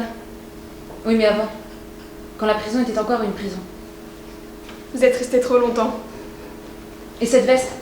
Elle ne vous dit rien, cette veste? Et là, derrière, le numéro 72? La femme qui chante? Est-ce que c'est elle? Non, c'est elle. Non, c'est elle. J'ai vu le visage pendant plus de 10 ans. La femme qui chante. Elle était toujours seule dans sa cellule. L'un des rares à avoir vu son visage, c'est moi. Écoutez-moi bien, vous m'assurez que cette femme-là, qui a les cheveux longs et qui sourit, est la femme qui chante? Non, c'est elle. Mais elle, c'est qui? Je ne la connais pas. Saouda. C'est Saouda. C'est elle, la femme qui chante, tout le monde me l'a dit. Alors on vous a menti. La femme qui chante, c'est elle. Nawal. Nawal Marwan. On ne prononçait jamais son nom. C'était la femme qui chante. Numéro 72. C'est le numéro 7. Celle qui a assassiné le chef des milices. 2 balles. Le pays a tremblé. Tous ses amis ont été arrêtés ou exécutés. L'une d'elles est allée dans le café des milices, où elle s'est fait exploser. La femme qui chante, seule, est restée en vie. On l'a emmenée à Kfar Rayat. Et là-bas, Abou Tarek s'est occupé d'elle. Les nuits où Abou Tarek la violait, leurs voix se confondaient. Ah oui, d'accord. Elle a été violée. C'était courant là-bas. À force, elle est tombée enceinte. Quoi? C'était courant là-bas aussi. La nuit, elle a accouché. Tout le monde faisait silence dans la prison. Elle a accouché seule, toute seule, accroupie dans un coin de sa cellule. Et ses hurlements étaient comme une malédiction sur nous tous. Quand tout a été terminé, je suis rentrée. Tout était noir. Elle avait mis l'enfant dans un seau qu'elle avait recouvert d'une serviette. J'étais celui qui allait jeter les enfants dans la rivière. C'était l'hiver. J'ai pris le seau et je suis sortie. La nuit était noire et belle, profonde, sans lune. J'ai marché. La rivière était gelée. J'ai posé le seau au bord du fossé. Mais j'entendais les cris de l'enfant. Et j'entendais les chants de la femme qui chante. Et leur voix était comme une coulée de neige dans mon âme. Alors j'ai fait demi-tour. J'ai repris le seau. Et j'ai marché, longtemps marché. Jusqu'à croiser un berger qui faisait rentrer ses troupeaux vers Kissawan. Et je lui ai donné le seau. Plus tard, on a su ce que j'avais fait. Mais on m'a laissé tranquille. Et aujourd'hui, je suis dans cette école. C'est bien. Oui, c'est bien. Elle a donc été violée par Abou Tarek. Oui. Elle est tombée enceinte et elle a eu un enfant en prison. Oui. Kissawan, ça se trouve où? Un peu plus à l'ouest, face à la mer. Un petit village tout blanc. Allez là-bas et demandez l'homme qui a élevé l'enfant de la femme qui chante. Je m'appelle Fahim. Si vous voyez l'enfant, dites-lui mon nom. Fahim.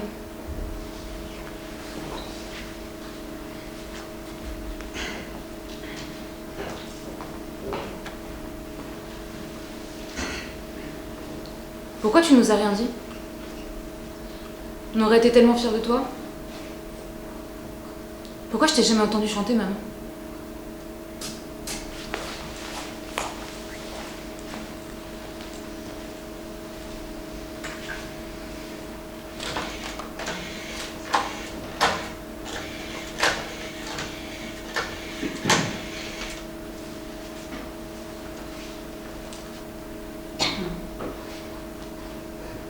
Simon, écoute. Non, non, ça Je m'en m'intéresse fous. pas. Mon combat de Je m'en boxe, fous de ton combat de boxe, ta gueule! c'est tout. Mon Simon, combat de elle a boxe. été emprisonnée! Je veux pas le Elle a savoir. été torturée! Elle a été violée! Ça Tu m'intéresse m'entends pas, violée! cette histoire. Mais t'entends ce que je te dis? Ça m'intéresse pas.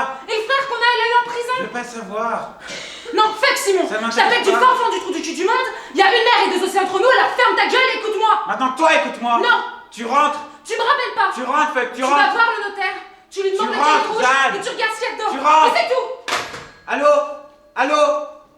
Fais!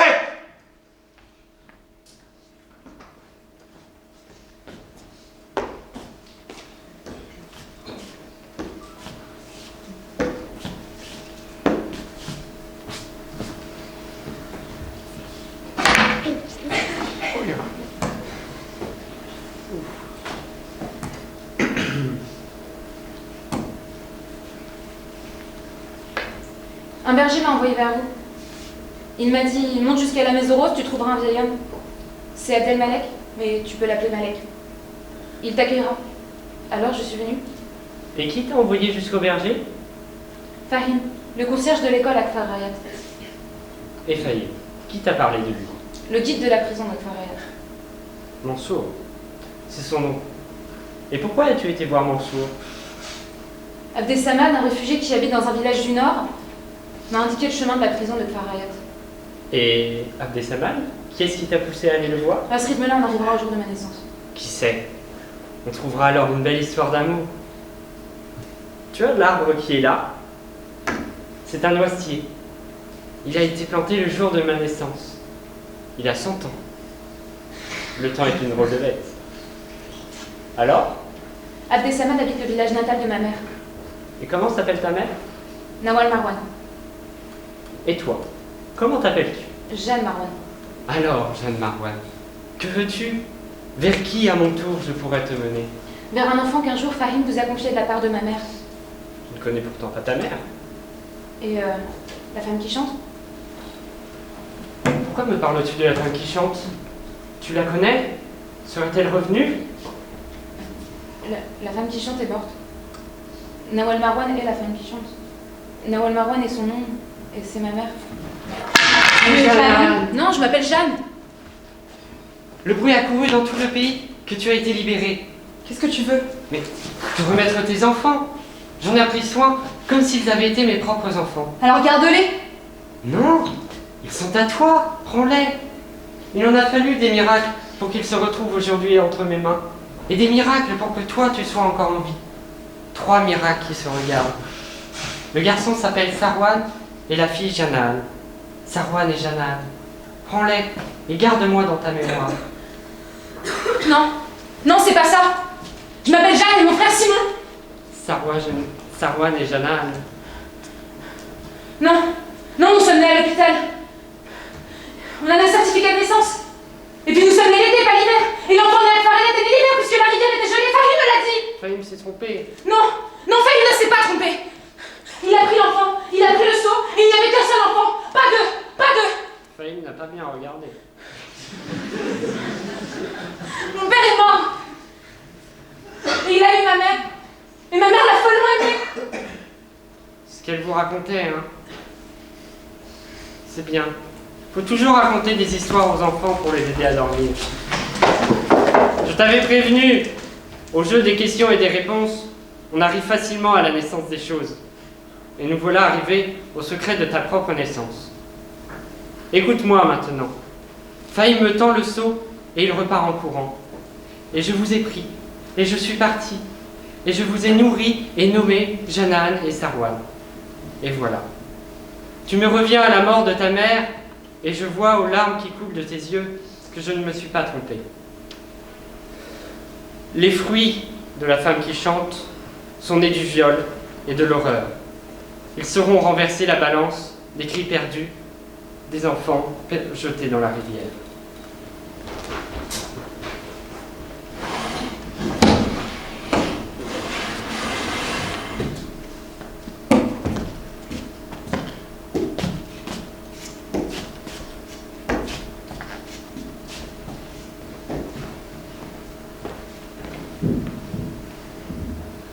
Madame la Présidente, Mesdames et Messieurs le jury, mon témoignage, je le ferai debout, face à mon bourreau, Abou Tarek.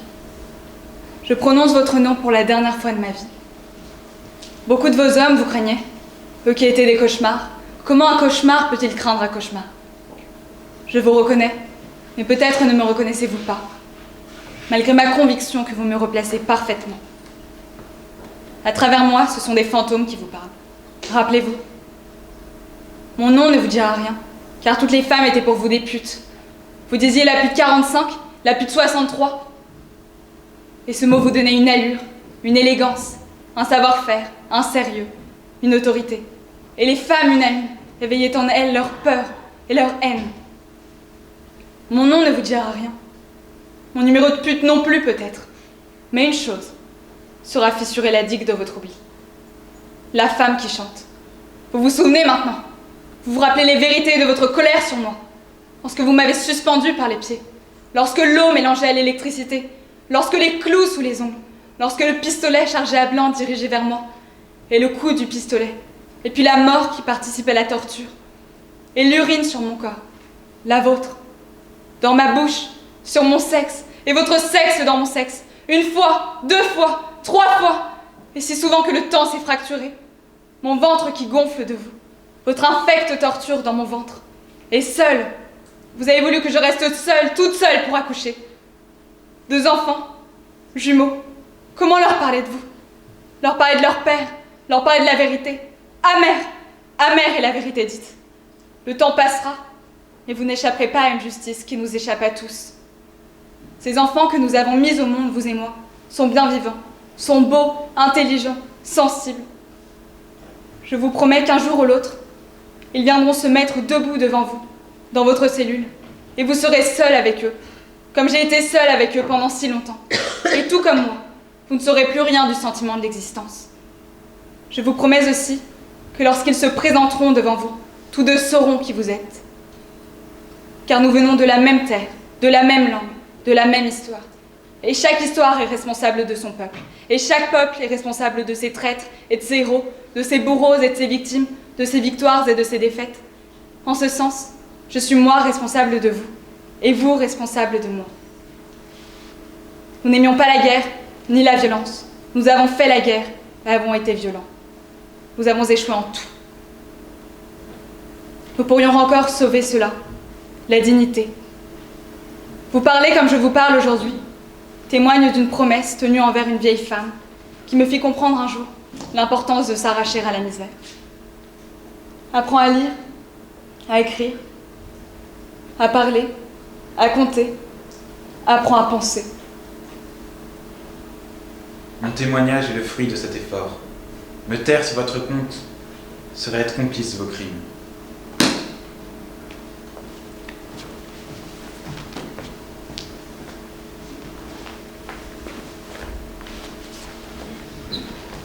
Qu'est-ce que vous voulez faire?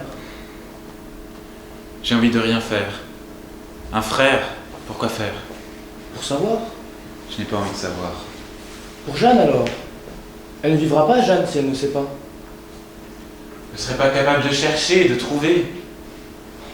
Je vais vous aider. On ira faire nos passeports ensemble. Je vais venir avec vous, moi. Je ne vous laisserai pas seul. On le retrouvera, votre frère. J'en suis sûr. Peut-être que ça va vous aider à vivre, à vous battre, à gagner, à devenir professionnel. Je crois à ça, moi. C'est dans le cosmos, ces affaires-là. Faut faire confiance. Vous avez l'enveloppe à remettre au frère? Vous pouvez compter sur moi, je vous assure. On commence à apercevoir la lumière du train au bout du tunnel.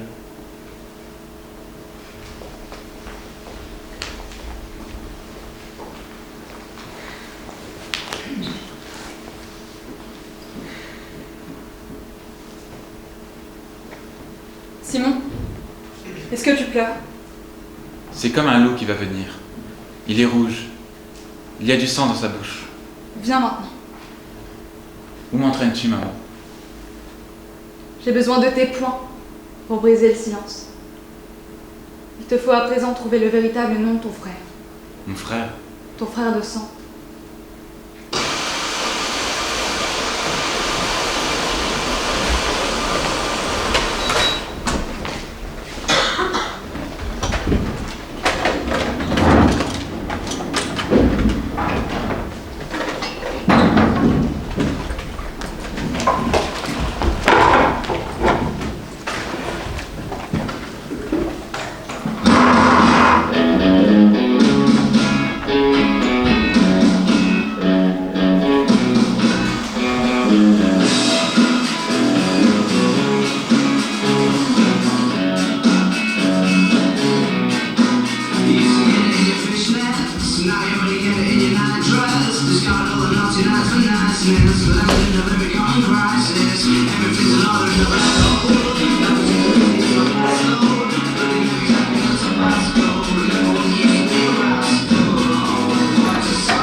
photographe.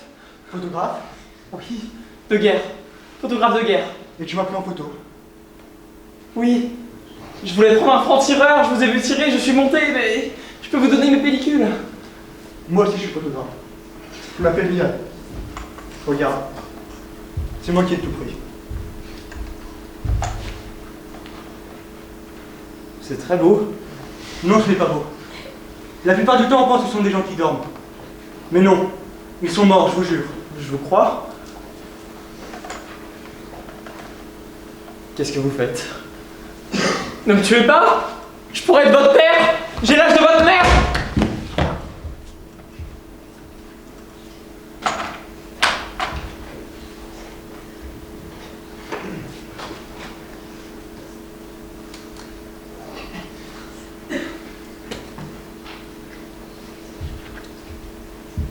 I'm very happy to be here at Star TV show. Thank you to you, Niall. So, what is your next song? My next song will be a love song. A love song. It is new en une carrière. You know well. I wrote this song when it was war. War on my country. Yes, one day, a woman that I loved died. Shooting by a sniper. I feel a big crash in my heart. My heart collapsed. And I wrote this song. It will be a pleasure to hear your love song, Liad. No problem, Kirk.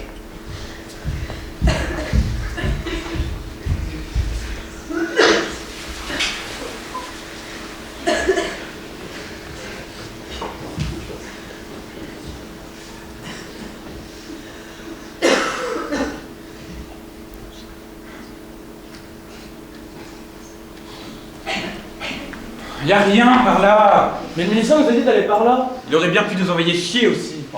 Pourquoi il aurait fait ça? Pourquoi pas? Il était bien correct. Il nous a dit d'aller trouver un dénommé Shamsuddin, qui était le chef spirituel de toute la résistance de la région du Sud. Il nous dit d'aller par là, on va par là. Et si on vous dit de vous tirer une balle dans la tête? Je vois pas pourquoi on me demanderait de faire une chose pareille. Donc qu'est-ce qu'on fait là? Qu'est-ce que vous voulez faire? On ouvre l'enveloppe que je suis supposé remettre à mon frère, on arrête de jouer à la cachette. Il n'y en a pas question. Qu'est-ce qui m'en empêche? Écoute-moi bien, mon petit garçon. Je ne vais pas te répéter d'ici jusqu'à Mathusalem. Cette enveloppe ne t'appartient pas. Elle appartient à ton frère. Ouais, puis? Regarde-moi bien dans le flanc des yeux. Faire ça, c'est comme faire un viol. Bah ça tombe bien, j'ai des antécédents. Mon père était violeur. Je ne voulais pas dire ça. Mais fuck, on le trouvera pas. Qui? Shamsuddin? Mais non, mon frère. Pourquoi ça? Parce qu'il est mort. Je veux dire, à l'orphelinat, on nous a dit que les miliciens enlevaient les enfants pour les faire sauter dans les camps. Alors il est mort. On est allé voir dans les camps, là on nous a parlé des massacres de 1978. Là encore, il est sûrement mort. On est quand même allé voir un milicien qu'il a connu quand ils étaient petits. Il nous a dit qu'il se souvenait de pas grand chose, sauf d'un gars comme lui, qui n'avait pas de mère, pas de père, qui est parti un jour et qui est sûrement mort. Alors si je compte bien, il est mort en se faisant sauter comme une bombe, il est mort égorgé, et il est mort disparu. Ça fait beaucoup de morts. Alors Cheikh Shamsuddin, je crois qu'on peut l'oublier. C'est sûr, c'est sûr, c'est sûr. Mais si on veut en avoir le cœur net, le milicien nous a dit d'aller trouver Monsieur Shamsuddin, qui était le chef spirituel de toute la résistance pendant la guerre contre l'armée qui a envahi la région du Sud. Alors il doit avoir des contacts. C'est des hauts placés, ces gens-là. Des politiques. Ça connaît la business. C'est au courant de tout. Je veux dire, pourquoi pas? Il est peut-être vivant, votre frère. On ne sait pas. On connaît son nom, c'est déjà pas mal. Niad Armani. On le trouve où, Monsieur Shamsuddin? Bah je sais pas. Par là? Il y a le désert par là! Bah oui, bah justement. C'est une bonne cachette.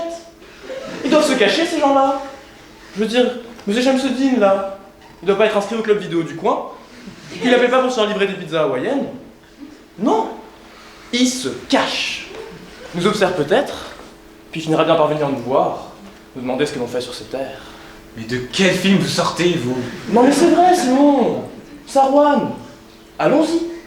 Allons voir, et on trouvera peut-être votre frère. C'est peut-être un notaire comme moi, votre frère. On pourra discuter minutes avec le notarié. On sait pas. Continuons.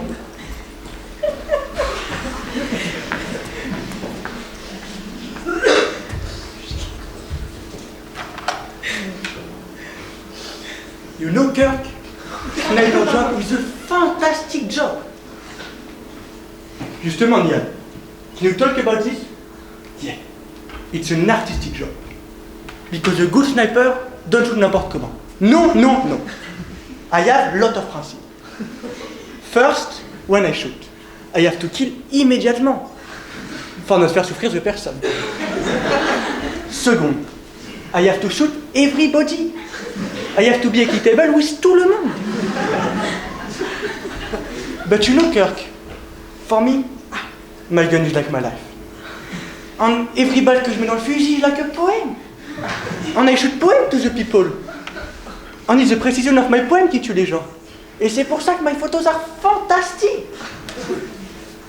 But, tell me, Niad, you shoot everybody? No, Kirk, sure not. I imagine that you don't kill children. No problem, Kirk. It's like pigeon, you know. No problem. So, I don't shoot women like Elizabeth Taylor. Elizabeth Taylor is a strong actress. I like her very much. And I don't want to shoot her. So, when I see a woman like her, I don't shoot her. So you don't shoot women like Elizabeth Taylor? No, Kirk. Sure not. Thank you, Niad. No problem, Kirk.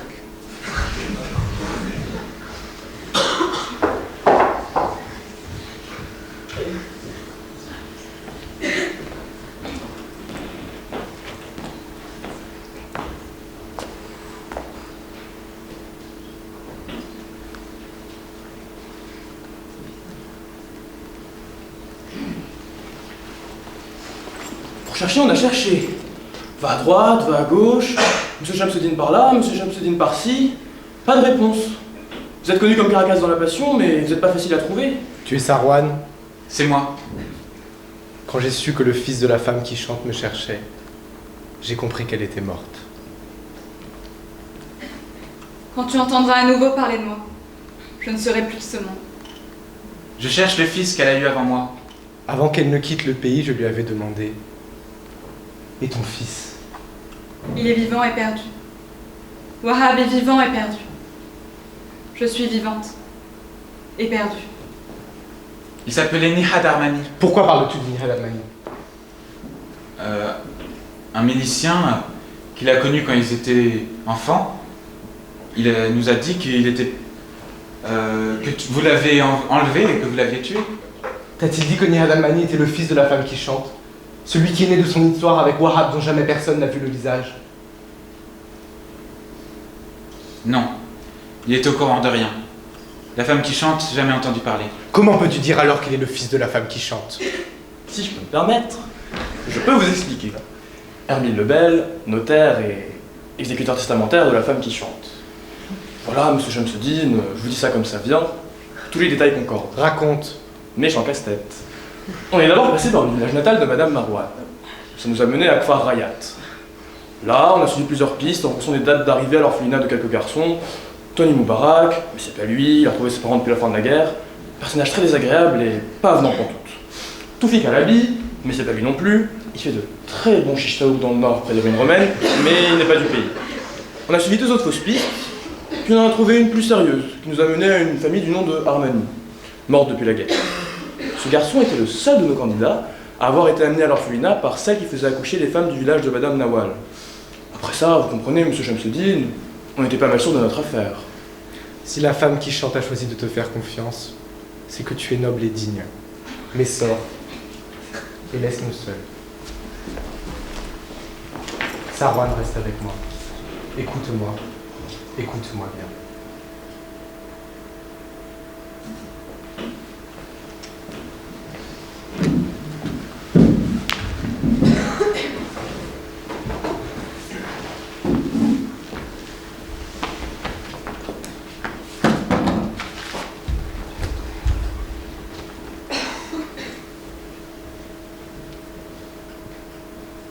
Il n'a toujours pas dit un mot. Il est resté dans la tente avec Shamsuddin et quand il est sorti, votre frère avait le regard de votre mère. Je ne voulais pas vous arracher à votre solitude, mais Simon s'est tu, Jeanne, et j'ai peur. Jeanne. Simon? Tu m'as toujours dit que 1 plus 1 font 2. Est-ce que c'est vrai? Oui, c'est vrai. Tu ne m'as pas menti? Mais non, et en font 2. Ça ne peut jamais faire 1? Qu'est-ce que t'as trouvé, Simon? 1 plus 1. Est-ce que ça peut faire 1? Oui. Comment ça? Simon! Explique-moi. Fuck, c'est pas l'heure de faire des maths, dis-moi ce que t'as trouvé! Explique-moi comment 1 plus 1 font 1. Tu m'as toujours dit que je comprenais jamais rien. Alors c'est le moment maintenant. Explique-moi. D'accord. Il y a une conjecture très étrange en mathématiques. Une conjecture qui n'a encore jamais été démontrée. Tu vas me donner un chiffre n'importe lequel. Si le chiffre est pair, on le divise par 2. S'il est impair, on le multiplie par 3 et on rajoute 1. On fait la même chose avec le chiffre qu'on obtient. Cette conjecture affirme que, peu importe le chiffre de départ, on arrive toujours à 1. Donne un chiffre. 7. Bon. 7 est impair. On le multiplie par 3, on rajoute 1. Ça donne 22. 22 est pair. On le divise par 2. 11. 11 est impair, on le multiplie par 3, on rajoute 1. 34. 34 est pair. On le divise par 2. 17. 17 est impair, on le multiplie par 3, on rajoute 1. 52. 52 est pair, on le divise par 2. 26. 26 est pair, on le divise par 2. 13. 13 est impair, on le multiplie par 3, on rajoute 1. 40. 40 est pair, on le divise par 2. 20. 20 est pair, on le divise par 2. 10. 10 est pair, on le divise par 2. 5. 5 est impair, on multiplie par 3, on rajoute 1. 16. 16 est pair, on le divise par 2. 8. 8 est pair, on le divise par 2. 4. 4 est pair, on le divise par 2. 2. 2 est pair, on le divise par 2. 1. Peu importe le chiffre de départ, on arrive toujours à... Non. Tu te tais. Comme je me suis tue lorsque j'ai compris. J'étais dans la tente de Shamseddin, et dans sa tente, j'ai vu le silence venir tout noyer. Salwan, ce n'est pas le hasard qui t'a mené à moi. Ici, il y a l'esprit de ta mère, l'esprit de Saouda, l'amitié des femmes comme une étoile dans le ciel. Un jour, un homme est venu vers moi. Il était jeune et fier. Imagine-le. Tu le vois? C'est ton frère, Nihad. Il cherchait un sens à sa vie. Je lui ai dit de se battre pour moi. Il a dit oui. Il a appris à manier les armes. Un grand tireur, redoutable. Un jour, il est parti. Où vas-tu? Lui ai-je demandé. Je vais au nord. Et à cause des gens d'ici, les réfugiés, le sens de ta vie? Pas de cause, pas de sens. Il est parti. Je l'ai aidé, un peu, je l'ai fait surveiller. J'ai fini par comprendre qu'il tentait de retrouver sa mère. Il l'a cherchée des années sans trouver. Puis il s'est mis à rire à propos de rien. Plus de cause, plus de sens. Il est devenu franc-tireur. Il collectionnait les photos. Nihad Armani, une vraie réputation d'artiste. On l'entendait chanter « Machine à tuer ». Puis il y eut l'invasion du pays par l'armée étrangère. Ils sont montés jusqu'au nord. Un matin, ils l'ont attrapé. Il avait tué 7 de leurs tireurs. Il les avait visés dans l'œil, une balle dans leurs lunettes. Ils ne l'ont pas tué. Ils l'ont gardé, ils l'ont formé, ils lui ont donné un travail. Quel travail? Dans une prison qu'il venait de construire dans le sud, à Kfar Hayat. Il cherchait un homme pour s'occuper des interrogatoires. Il a donc travaillé avec Abou Tarek, mon père? Ton frère est ton père. Il a changé son nom. Il est obéi Nihad est devenu Abou Tarek. Il a cherché sa mère, l'a trouvée mais ne l'a pas reconnue. Elle a cherché son fils, l'a trouvé et ne l'a pas reconnu. Le ciel tombe, Sarwan, tu comprends bien. Il a torturé ta mère, et ta mère, oui, fut torturée par son fils, et le fils a violé sa mère. Le fils est le père de son frère, de sa sœur. Tu entends ma voix, Sarwan. On dirait la voix des siècles anciens. Mais non, c'est bien d'aujourd'hui que date ma voix. Et les étoiles se sont tues en moins une seconde. Elles ont fait silence lorsque tu as prononcé le nom de Nihad Armani tout à l'heure. Et je vois que les étoiles, à leur tour, font silence en toi. En toi, le silence s'éloigne. Celui des étoiles et celui de ta mère. En toi.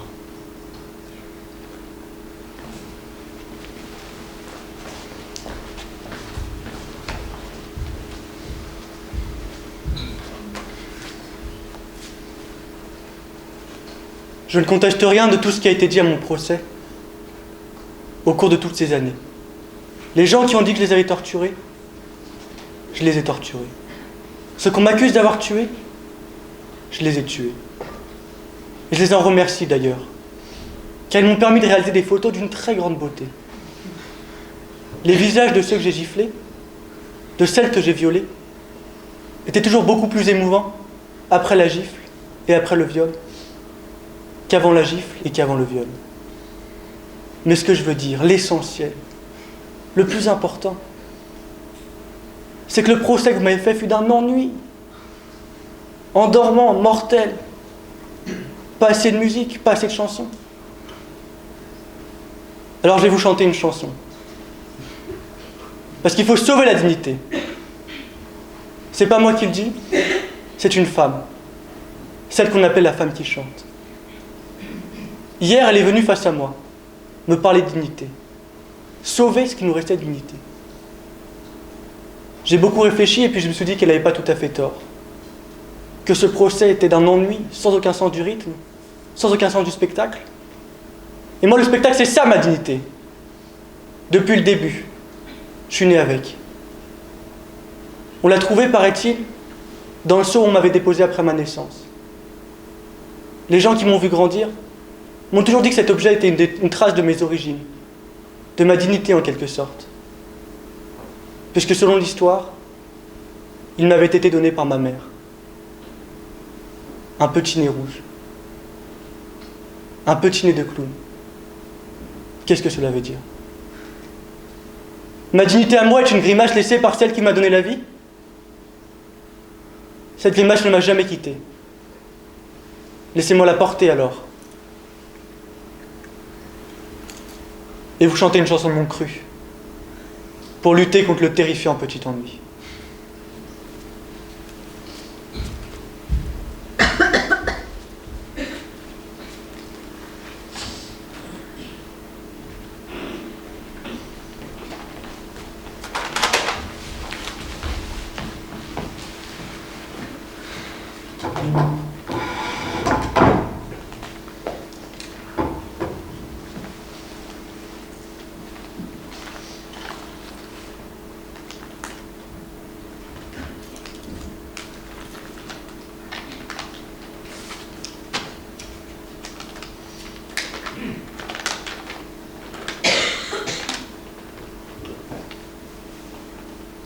Je vous écris en tremblant. Les mots, je les voudrais enfoncer dans votre cœur de bourreau. J'appuie sur mon crayon et j'y inscris chaque lettre, en ayant en mémoire le nom de tous ceux qui ont expiré sous vos mains. Ma lettre ne vous étonnera pas. Elle n'est là que pour vous dire, voilà, votre fille et votre fils sont en face de vous. Les enfants que nous avons eus ensemble sont devant vous. Que leur direz-vous? Leur chanterez-vous une chanson? Ils savent qui vous êtes. Janan et Sarwan, tous deux fils et filles du bourreau, aînés de l'horreur. Regardez-les. La lettre vous a été remise par votre fille. À travers elle, je veux vous dire que vous êtes encore en vie. Bientôt vous vous tairez. Je le sais. Le silence est pour tous devant la vérité. La femme qui chante. Pute numéro 72. Cellule numéro 7. À la prison de Kfar-Ayat.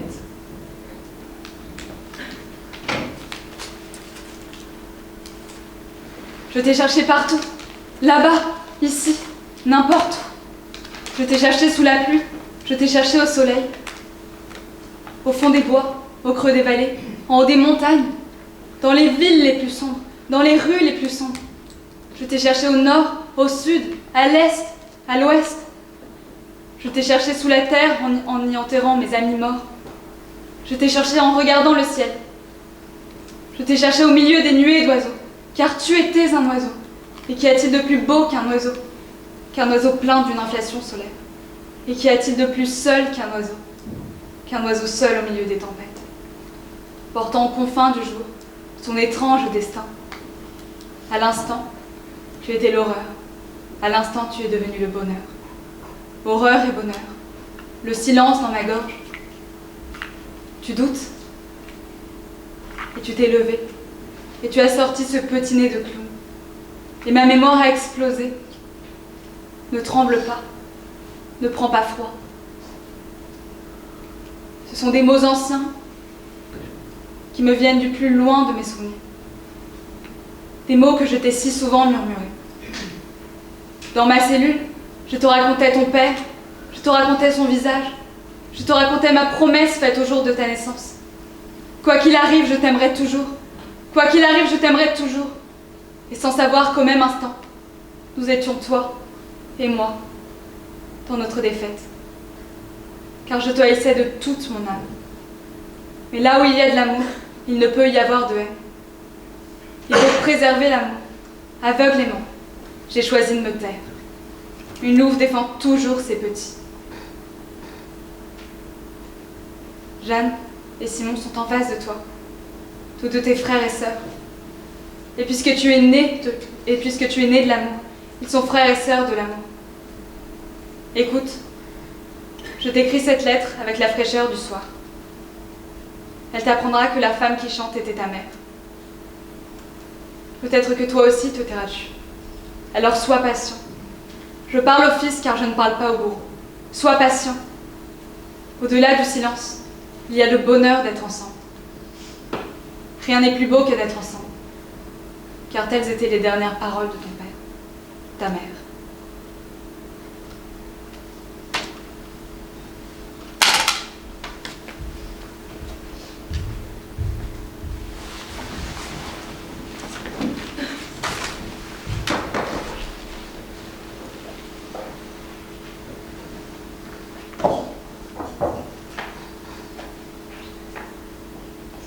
Le temps se couvre. Il va pleuvoir. C'est sûr, c'est sûr, c'est sûr. Vous ne voulez pas rentrer? Remarquez, je comprends. À votre place, je ne rentrerai pas. C'est un beau parc par ici. Dans son testament, votre mère vous réservait une dernière lettre si vous vous acquittez de ce qu'elle vous demandait. Vous vous en êtes acquitté grandement. Il va pleuvoir. Dans son pays, il ne pleut jamais. On va rester ici. Ça va nous rafraîchir. Voici la lettre.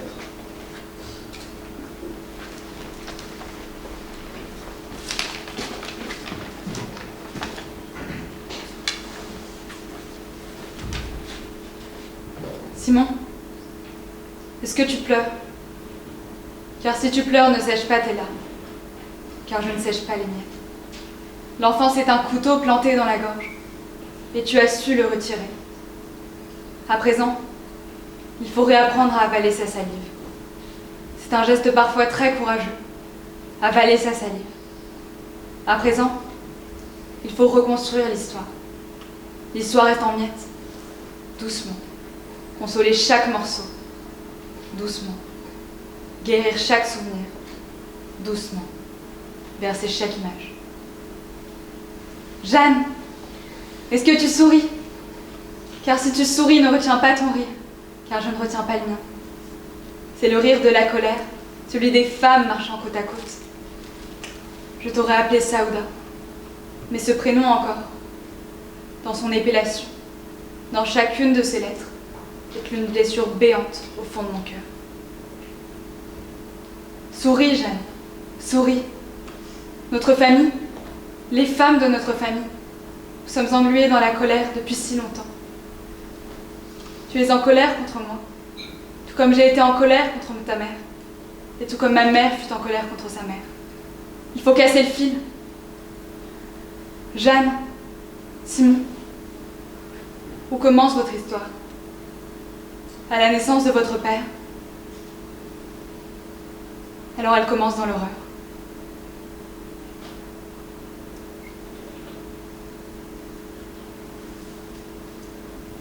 À présent, on pourrait se demander si en remontant, on découvrirait que cette grande histoire d'amour tiendrait son origine dans le viol, le sang, et qu'à son tour, le sanguinaire, le violeur, tiendrait son origine dans l'amour.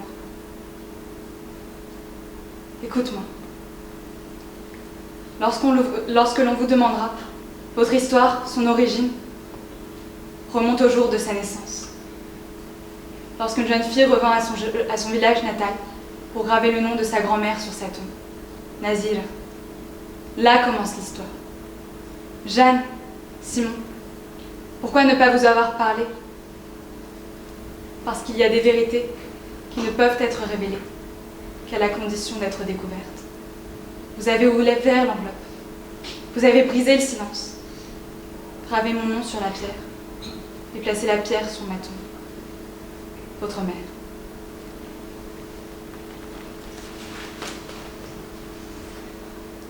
Jeanne, fais-moi encore entendre son silence.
Oui, donc voilà, on se présente Annette Charles et Léana Jacquat qui avons mis en scène la pièce depuis le début de l'année.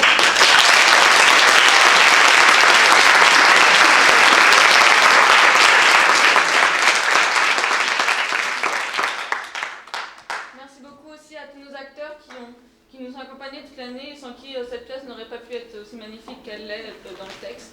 Oui,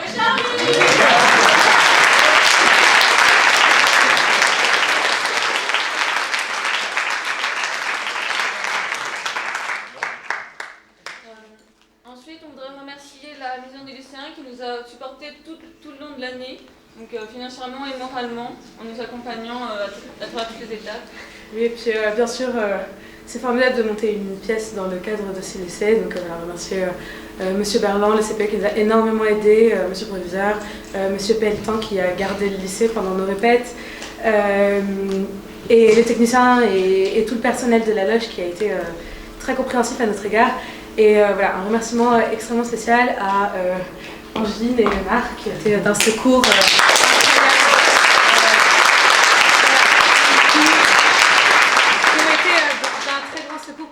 qui n'ont pas été mentionnés sur le cahier parce que c'est venu après. Ouais, merci à tous.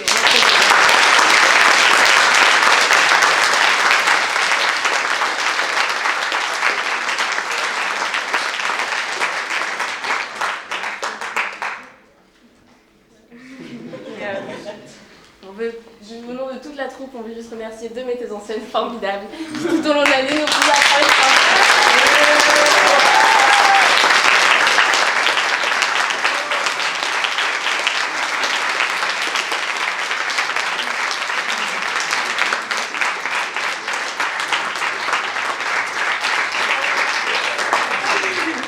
Ça a été un vrai bonheur et on espère que ça a été un bonheur aussi pour vous de